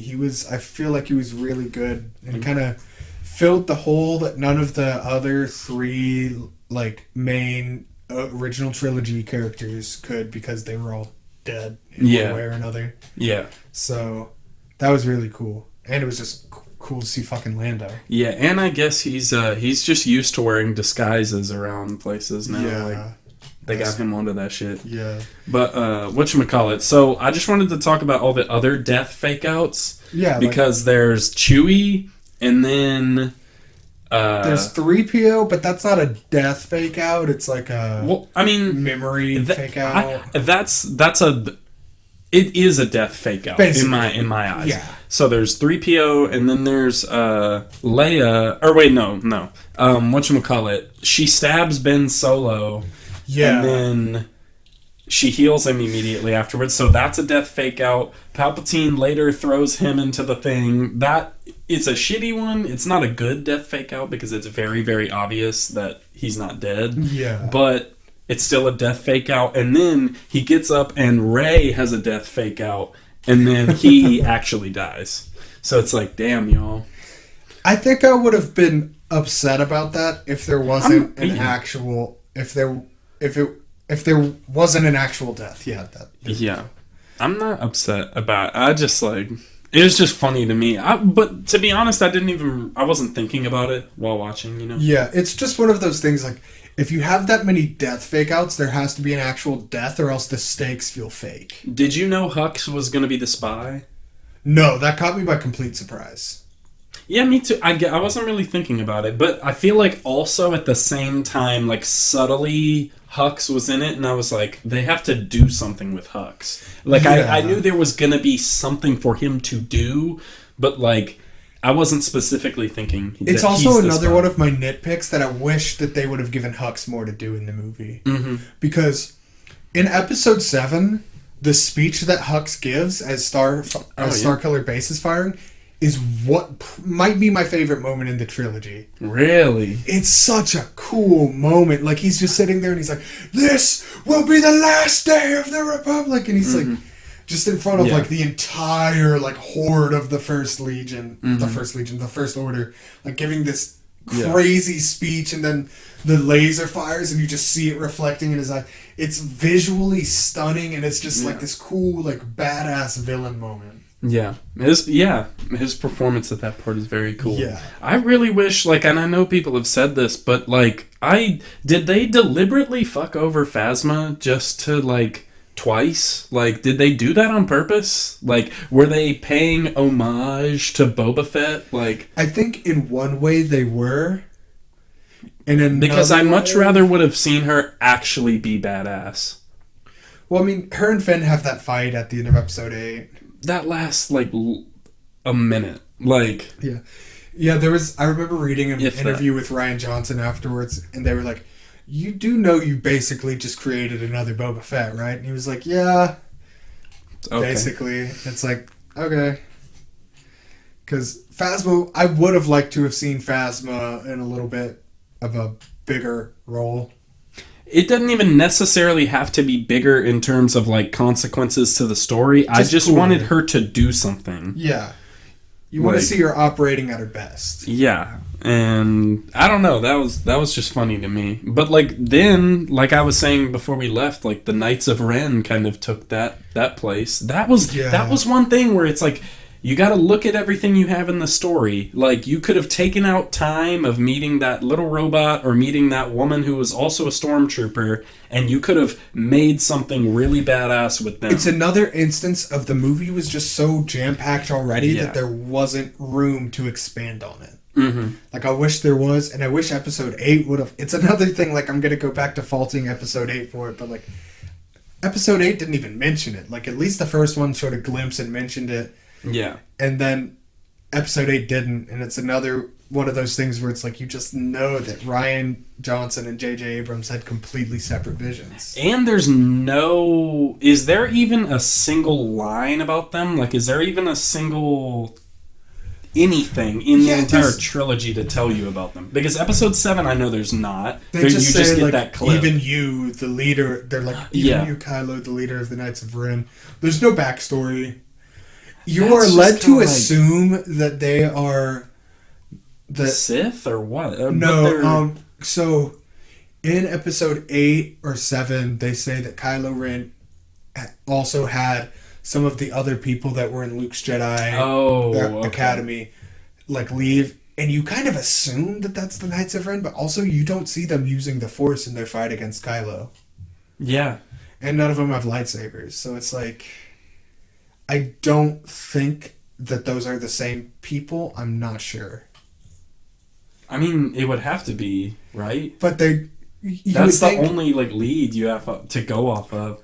You would think that, but also like you would think that if those are all like people who trained under Luke at the Jedi Academy, they'd be Jedi or they'd be using the Force in some way. But like Kylo pretty easily dicked them down in the Force at that final fight. Yeah. Which was cool.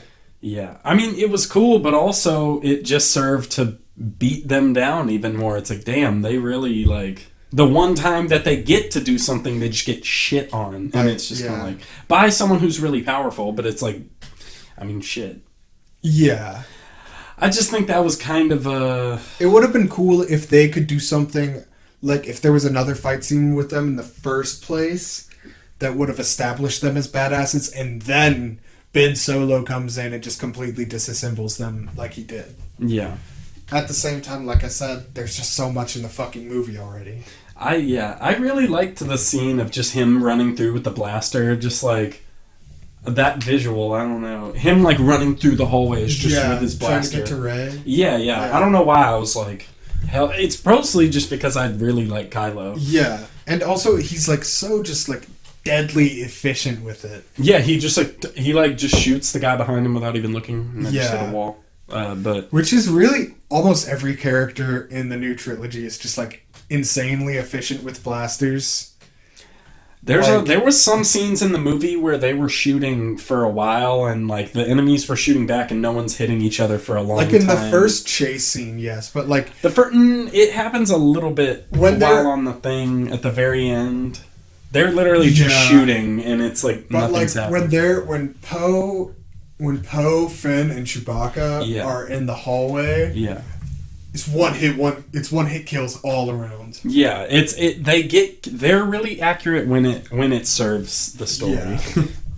But like, I don't know, maybe you could justify Chewbacca being that accurate because he's like Chewbacca 250 years old, like.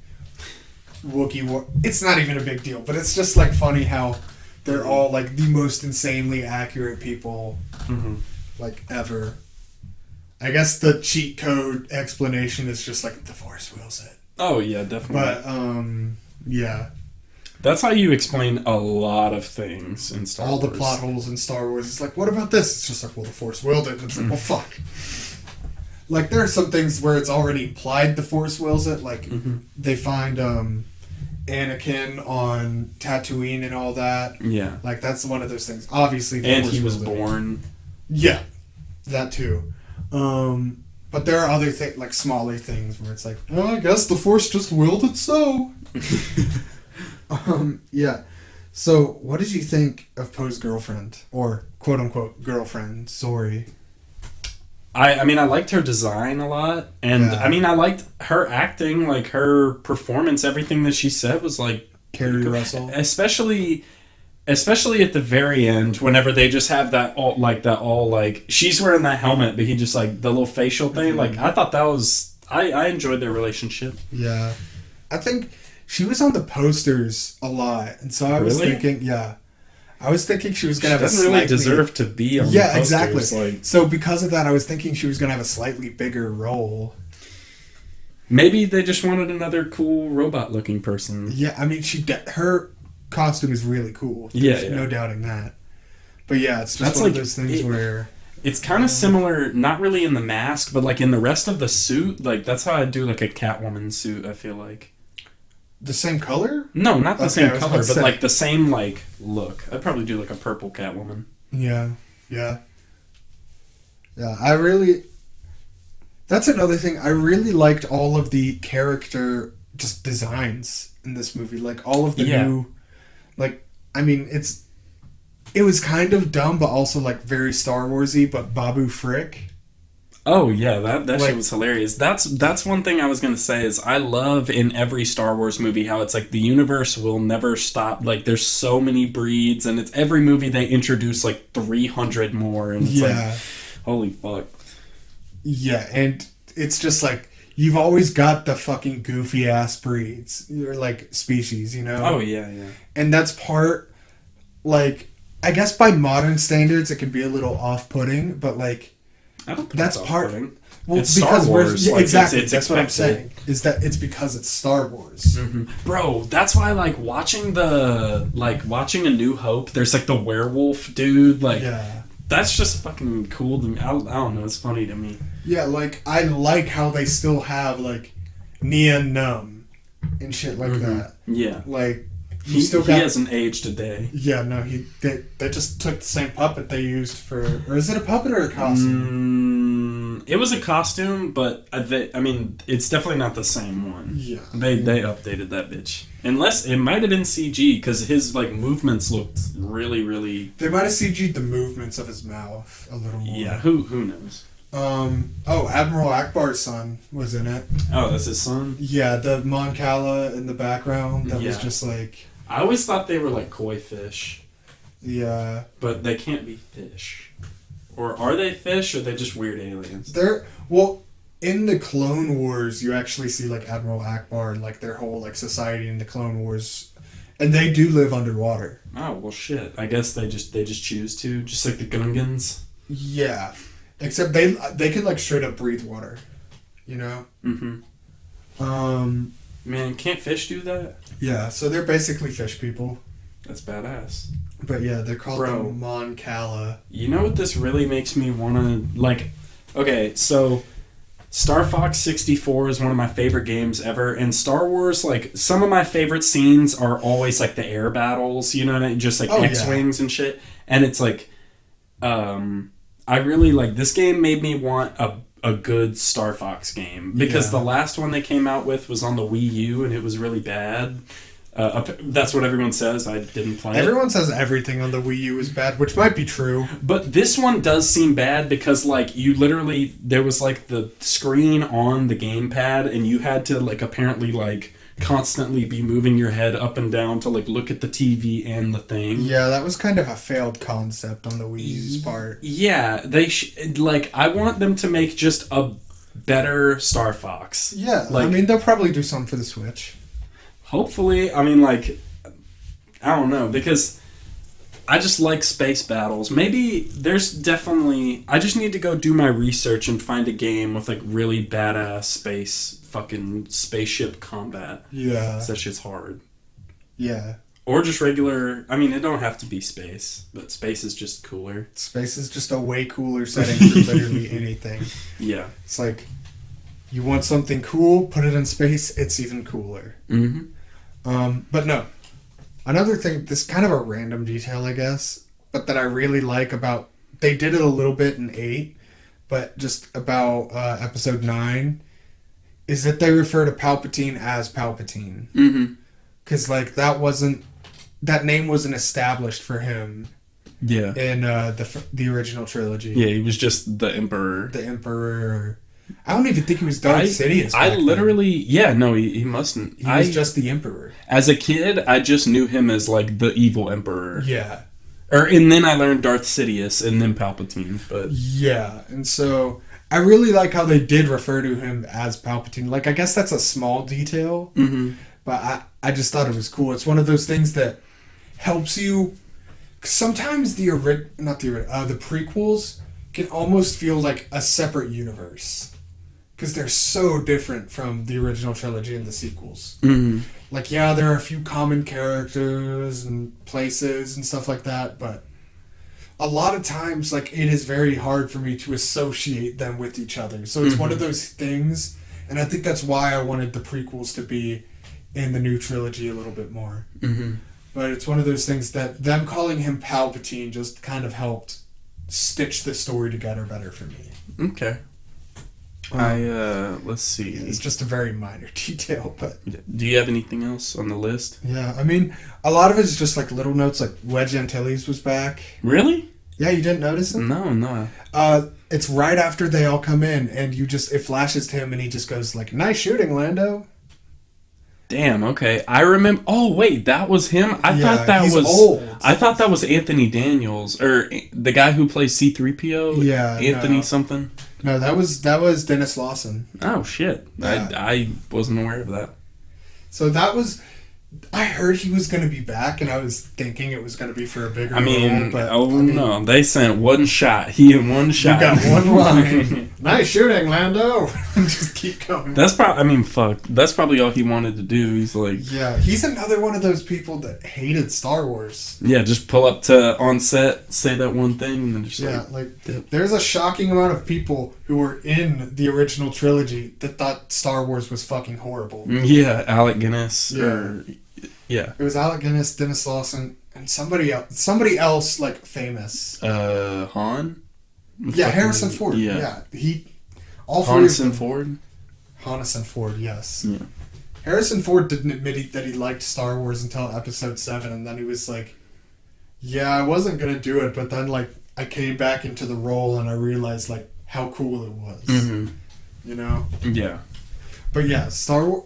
That's always really weird to me because, like, it's just this huge fucking cultural icon and, like, a notable amount of people in it are like, God, I fucking hate these movies. Like, who knows? I guess it's just on-set experiences or maybe just the fact that it's so big and having to constantly hear about it. Yeah. Because, like, a lot of them, like, Harrison Ford is the only one that kind of broke out and then...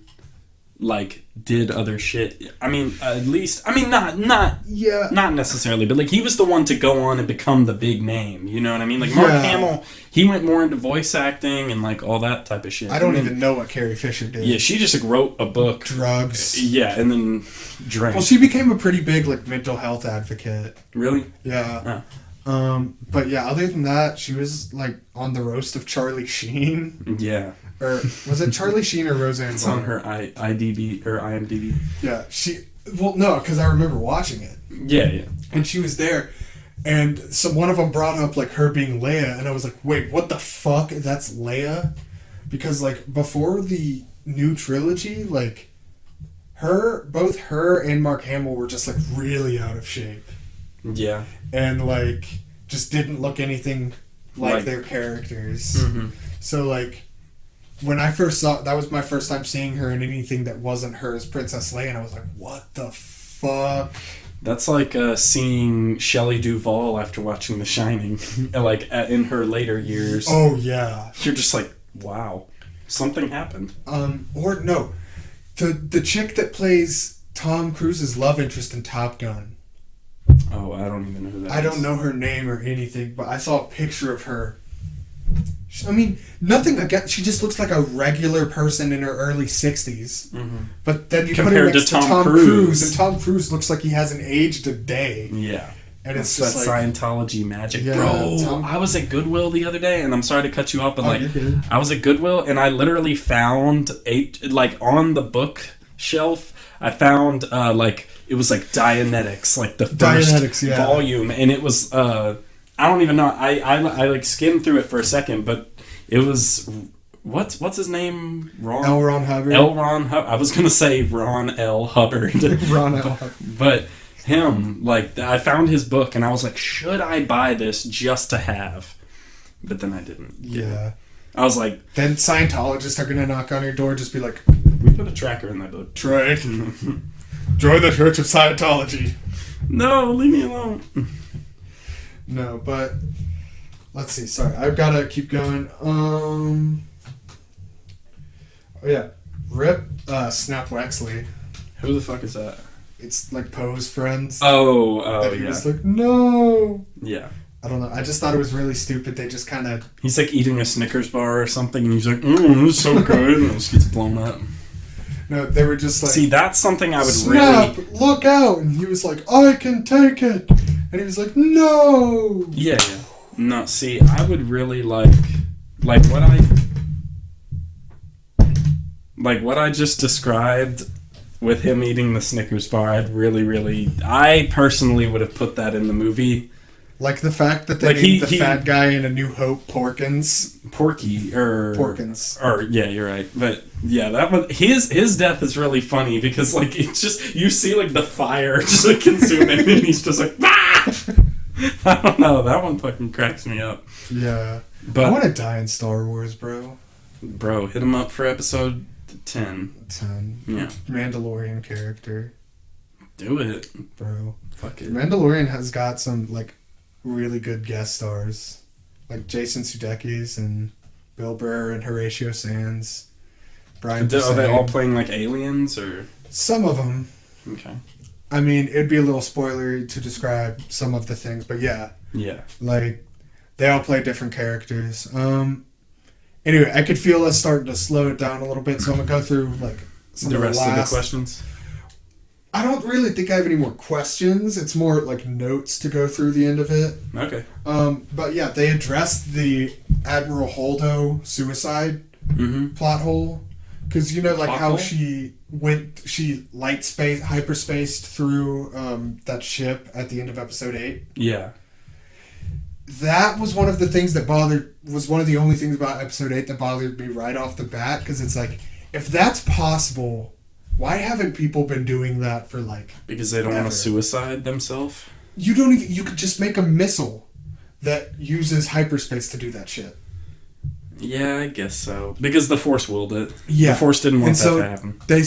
Basically, one of the guys suggests, I don't know if you heard him, but he goes, let's pull some Holdo maneuvers and do some real damage. And...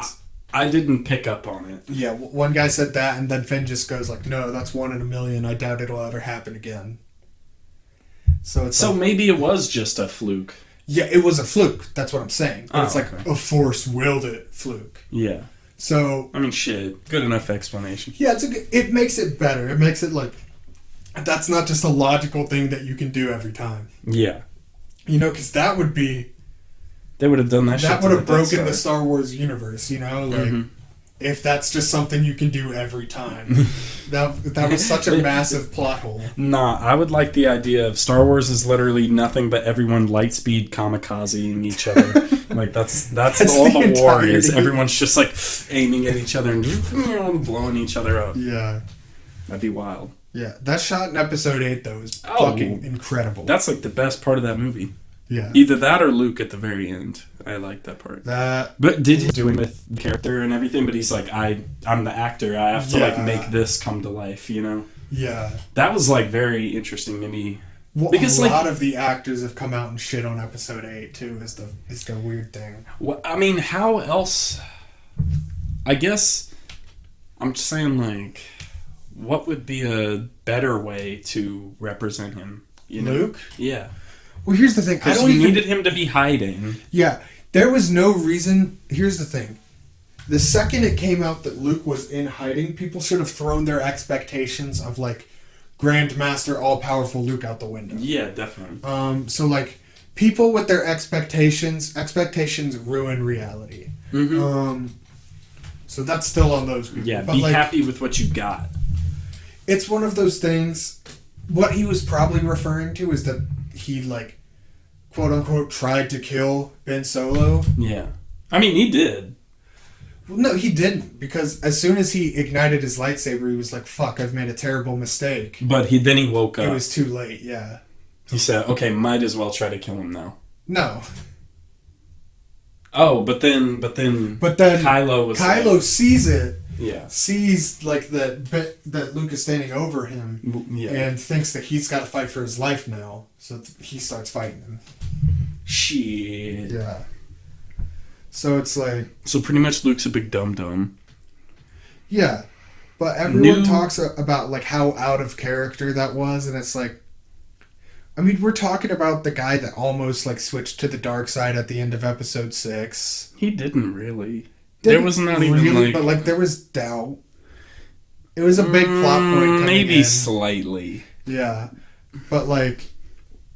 I mean, it's the same way that, like, all the trilogies have gone down where somebody's in front of Palpatine and Palpatine's just like, convert to the dark side. And then if you're Anakin, you're like, okay, sure. And then everyone else is like, fuck you, dude. Like, so I'm gonna go murder some kids. Yeah. But anyways, I mean, yeah, his dad murdered tons of kids. Is that really out of Luke's character? True. But no, there are a lot of actors, like, I know Anthony Daniels shit on episode 8 because he was like, C-3PO had nothing to do. Which, C-3PO had a huge role in episode 9, which he was like, yeah, I'm really happy about that. That was awesome. But that's because he's the only actor to appear in all 9 films. Yeah. Because R2 appears in all 9 films, but his actor different. died after episode 8, I believe. Kenny Baker. Yeah. He died after episode 8 or 7. Damn, R.I.P. Yeah. That fool's a legend. Yeah, I mean, Star Wars... Good on Star Wars because, like, a lot of little people, I guess, got, like, their starts, like, just doing Star Wars shit. Yeah. And, like, Warwick Davis... Yeah. ...is, like, a huge fan favorite, and he's portrayed so many characters in Star Wars. I'm pretty sure he was the Leprechaun from the Leprechaun. I'm pretty sure he did that. But, like, Star Wars got him started. Okay, I don't know what the Leprechaun is. You've never seen any of the Leprechaun movies? Do you not know what I'm talking about whatsoever? I have a vague idea, but I think I might be wrong. They're horror movies that are, like, really bad, and he's a little leprechaun that, like, and there's 2 where he's in the hood. It's called Leprechaun in the Hood 1 and 2. Oh my gosh, that's incredible. I want to watch those. You should check it out. But no. Yeah, he also plays a character in Solo, and he voices a few characters in, like, the Clone Wars and stuff. And I think he was in The Mandalorian, too. Good on you, little man. Yeah. So, like, I don't know, Star Wars, like I said, it just has, like, this weird subculture of, like, just even the actors behind it. Mm-hmm. Like, they just hired giant-ass people to play, like, Darth Vader and... Oh, bro! Did Chewbacca. you know that Michael Prowse or David Prowse is in A Clockwork Orange? He is? Yeah. Where? He's the guy who just, like, carries Alex. He's, like, the huge bodybuilder. Like, the second time you go to the writer's house and the dude's just there, like, lifting weights, and he picks up or he, like, carries the author in the wheelchair, like, he, like... Yeah. That's him.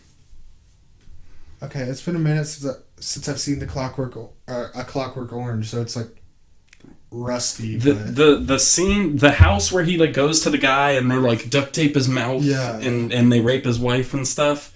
The second time, like, whenever Alex goes back after going to the ward or going to the thing where they brainwash him.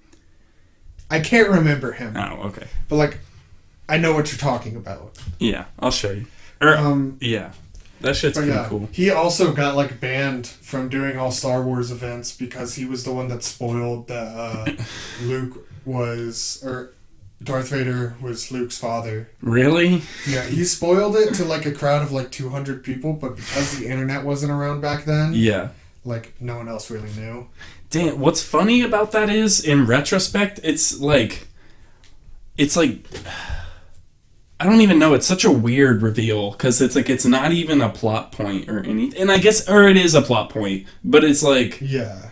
it's just weird. Just him saying "I'm your dad" like was like mind blowing back then. Yeah, like I remember if that was to be a reveal nowadays, it's like, who the fuck cares? Like, yeah, well, it's because like Star Wars pioneered like that. Oh, yeah. All those like, there's a lot of tropes that Star Wars pioneered. You know, big moments and shit. yeah, and so like that's why everyone wanted Rey to be somebody's, somebody. Which, I mean, I'm not gonna lie, I was kind of a fan of like the whole thing of like, she's nobody. You don't have to be somebody to play a part in this story. At the same time, I'm not entirely opposed to her being a Palpatine. That is one of the few things that I think I would have liked better if they kept it the Episode 8 way. Yeah. But like, I'm not mad about it. I don't think it detracts from the movie in any way, and even makes sense given Palpatine was the main villain. Yeah. But yeah, let me cycle through some of these last few. Yeah, so one thing I've always said about both episodes 7 and 8 is that 9 is going to make or break the trilogy. Yeah, I guess so. Because, like, there's a lot if this would have been really bad, then the whole trilogy would have looked a lot worse. Yeah. Which, it did make episode 8 look a lot worse. Mm-hmm. But it still 7 holds up with it. Yeah, I agree. Well, like, I just don't even know if I'm probably going to end up watching 7 at some point again, but it's like, if I was going to, like, I think I'd just rather watch this movie, just because it's like, it's just a bigger 7. Or maybe not bigger, but like, I feel like, I don't know, the action in particular, I feel like went the extra mile. Yeah. Like, a lot of shots, they went through a lot, like, they tried to make it as interesting as possible. Yeah, they did. So. And so, I really enjoyed that. I feel like it casts a better light on the trilogy as a whole. Definitely. Knocks 8 down a few notches, but other than that, like... Yeah. I feel like I can say, obviously there will be fanboys that disagree with me, whatever. Of course. That I think that the new trilogy was a huge success. Me too, I agree. Like, from a cinematic perspective, obviously from a financial perspective, and just from, like, what they were able to add to the storyline. Yeah. I really want to watch Rogue One again, just for the ending battle. Oh, yeah. Rogue One is alright until the last 45 minutes, then it's fucking amazing. Oh, yeah. I thought you were about to say until the last 45 minutes and then it goes downhill. That's like where my brain was. I was like, what? And then it caps with the Darth Vader, like, fight scene in the hallway, which is just a fucking horror movie and it's amazing. Mm-hmm. That's why I need to rewatch it. Like, that's another thing I say about The Mandalorian, is that watching The Mandalorian is like a horror movie, but the good guy is the monster. Like, there are some scenes in The Mandalorian that have to be directly inspired by, like, Terminator. Really? Because you're just like, this motherfucker is an unstoppable machine. Yeah. And he's just going to destroy all of these You talking about the Terminator scene where he's in the police unit? Yeah, like, literally, he's just going through the police unit. Everyone's away. just like, holy fuck. And, like, he just turns the corner, just fucking shoots, murders somebody. Damn. It's like, there are scenes, specifically two scenes in The Mandalorian that just, like, immediately, like, evoke Terminator in my mind. Okay. You'll have to point them out to me. Yeah. Once I finally watch that show. But, yeah, you need to watch The Mandalorian. I will.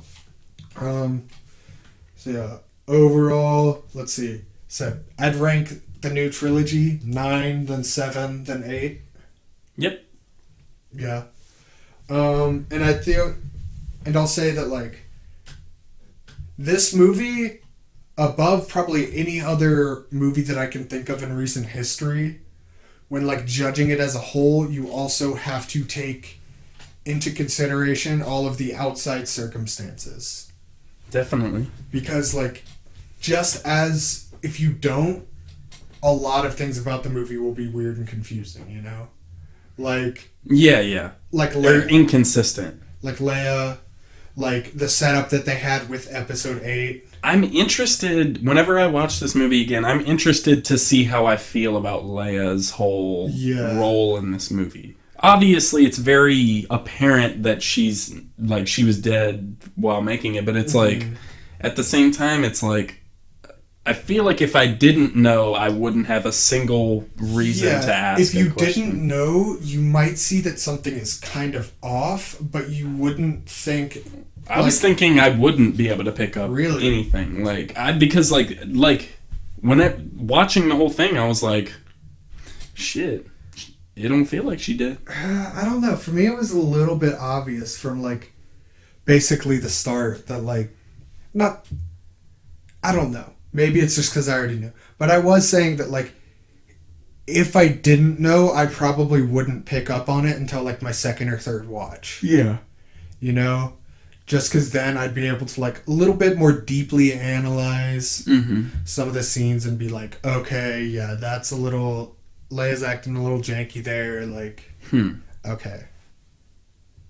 Like I said, I need to see it again to focus on that. But... I think that if you've seen it and you hate it... You're not going to like it like later on. Maybe.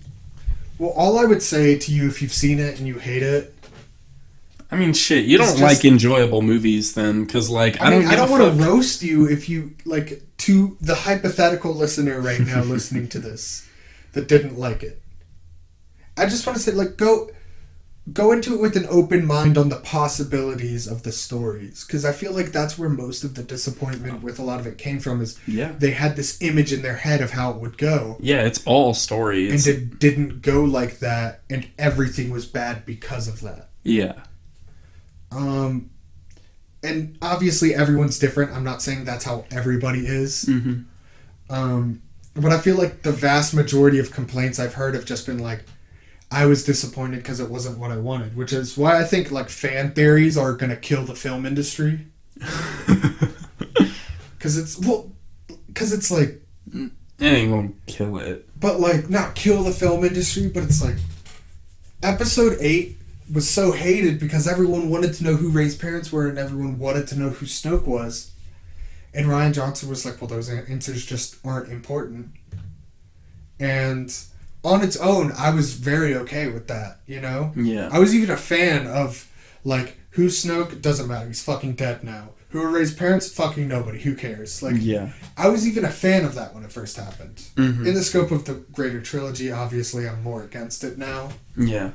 But, like, I would just say to the listener who wasn't a fan of all of it... just fuck you, poo-poo head. That's what I'd say. That's a little mean, but just like be open-minded. And to the listener who did like it, cool. Good on you. Good on you. That's the other thing. Like, if you don't like a movie, like, whatever. Like, that's not something to like separate. Unless it's a movie that I like, then I'm gonna beat you up if I see you. But, like, the people who are like, I'm going to bully Kelly Marie Tran off of Instagram. Oh, that's ridiculous. Yeah. That's just fucking people on the internet. You know how many, like, any video game studio that's like, hey, we have to delay the game by 3 months. People were like, I'm going to fucking blow up the building. It's like... which is why... it's like, y'all kind of have mental issues. It's another thing, like, as much of a good thing as I think it is that they, like, redesigned Sonic... the fact that they caved to fans and there is no precedent of that, I think is fucking terrible. Also, well, make better choices when making the film initially, you won't have to do that.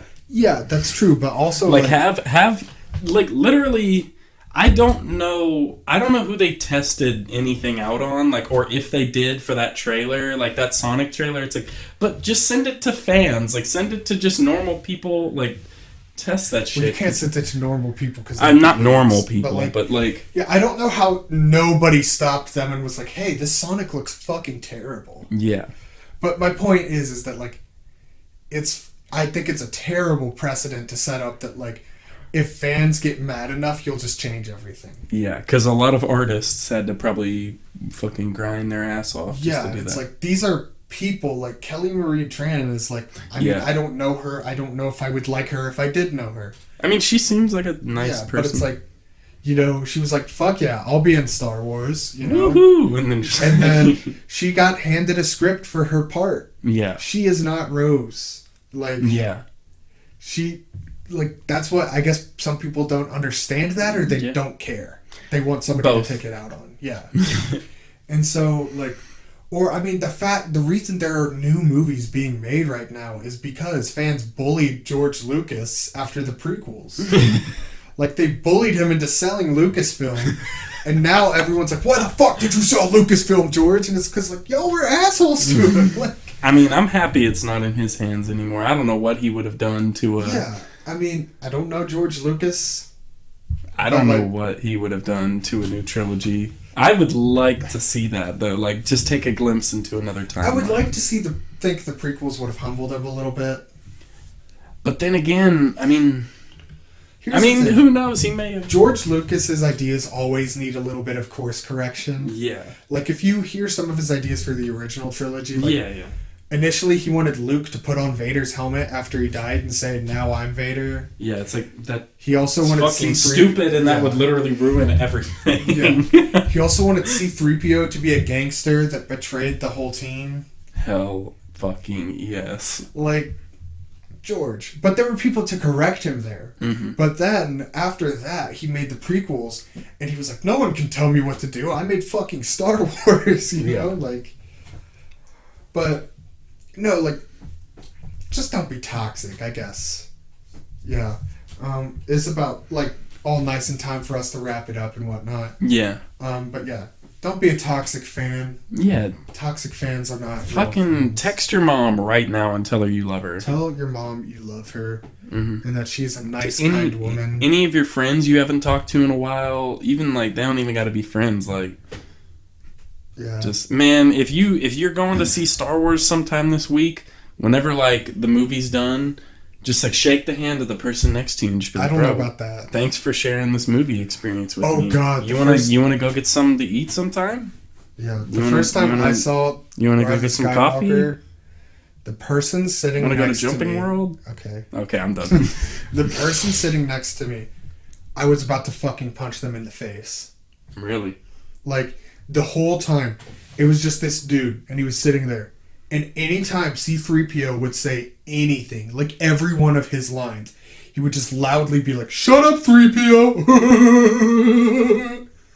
And I was just like, holy shit. Yeah, one smack is deserved. Like, I was just sitting there like, I want to end this man because, like, he is ruining this... And that ended up being the only thing he did, besides being the only person to, like, yell and, like, jeer when the opening crawl came up. Like, the opening crawl came on, and everyone was like, okay, sitting there, and he just like, yeah, Star Wars! And I think there literally needs to be people in the theater that if somebody does that, they literally, like, you don't have to kick them out at first, but they go walk up to them, and it's like, yo, shut the fuck up. Yeah. And then, like... If they talk again, then it's like, yo, you have to leave. Yeah, like, and here's the thing. There are theaters where people do that.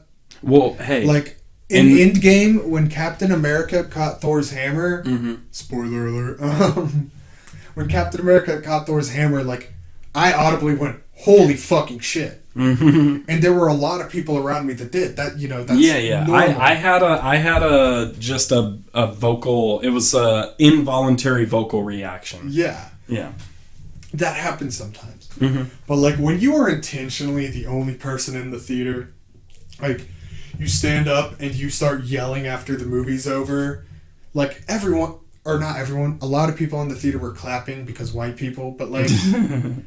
He was like he was like yelling after it was gone. He was like, yeah, that was awesome. And I was like... He may have been like autistic or some shit. Like, I don't think he was. He seemed like pretty... He just seemed cringy. Dumb. Yeah, he just seemed stupid and cringy. Like he just seemed kind of dumb. Yeah, please be quiet when you go to the movie. And if you do have to say something, like, to somebody, whisper it in their ear. Like, yeah, just be like, hey, that was pretty dope. Yeah. That's what we do. Yeah, just like that. I usually just, anything I've said, like, I only say funny shit, or things that I find funny. Yeah, that's true. Or no, sometimes I'll be like... No, because you leaned over to me, you were like, oh, yeah, that's my favorite lightsaber. Mm-hmm. And then it wasn't the lightsaber, but... Yeah. Yeah. Yeah. Thanks for listening, I guess. That's our Rise of Skywalker review. We were going to do it with, what? With who? We were going to do it with Dom. Oh, yeah. But... He just couldn't make it or something? Just the way that timing worked out with, like, us having to, like, split recording around going to Buffalo Wild Wings, and it was, like, so last second, like, oh, fuck it, we're doing it today. Yeah. But we kind of had to get it done today. Yeah, because, like, other than today, there's not really another day we can do it for a while. Yeah. Another small thing, I guess some of you might care, we probably won't be able to release another episode until, like, for almost a month. Yeah. Just because, like, I'm going to be out of town. Like, I'm about to go out of town, like, tomorrow. And you can try to record with someone else. Well, then I'm going to be on my cruise for a week. In foreign countries and shit. Yeah. I don't want to bring all of my, like, expensive-ass equipment with me on the cruise. I feel that. But, yeah, so it'll probably be a minute until the next episode. So yeah, we'll see you then. We'll see y'all. We'll see y'all in 2020. Yeah, well, next time you hear us, it'll be 2020. I have one day where we're just gonna be like a lot deeper voiced. Hey guys, what's up? Welcome to the Conversation Havers podcast. Mm-hmm. Yeah. Yeah. Okay. All right. Well. Yeah, buy our sticker on Redbubble, for the love of fuck, somebody do it. Somebody, I dare you. Somebody, please. I dare you. I want to feel loved. Smash that like. Share with a friend. Send it to people. Leave a review. Send it to your grandma. Yeah, screw it. She might, if she likes Star Wars, send it to your grandma. Yeah. But yeah, spread the love. We love you, listeners. Yeah. All right. Bye. Bye.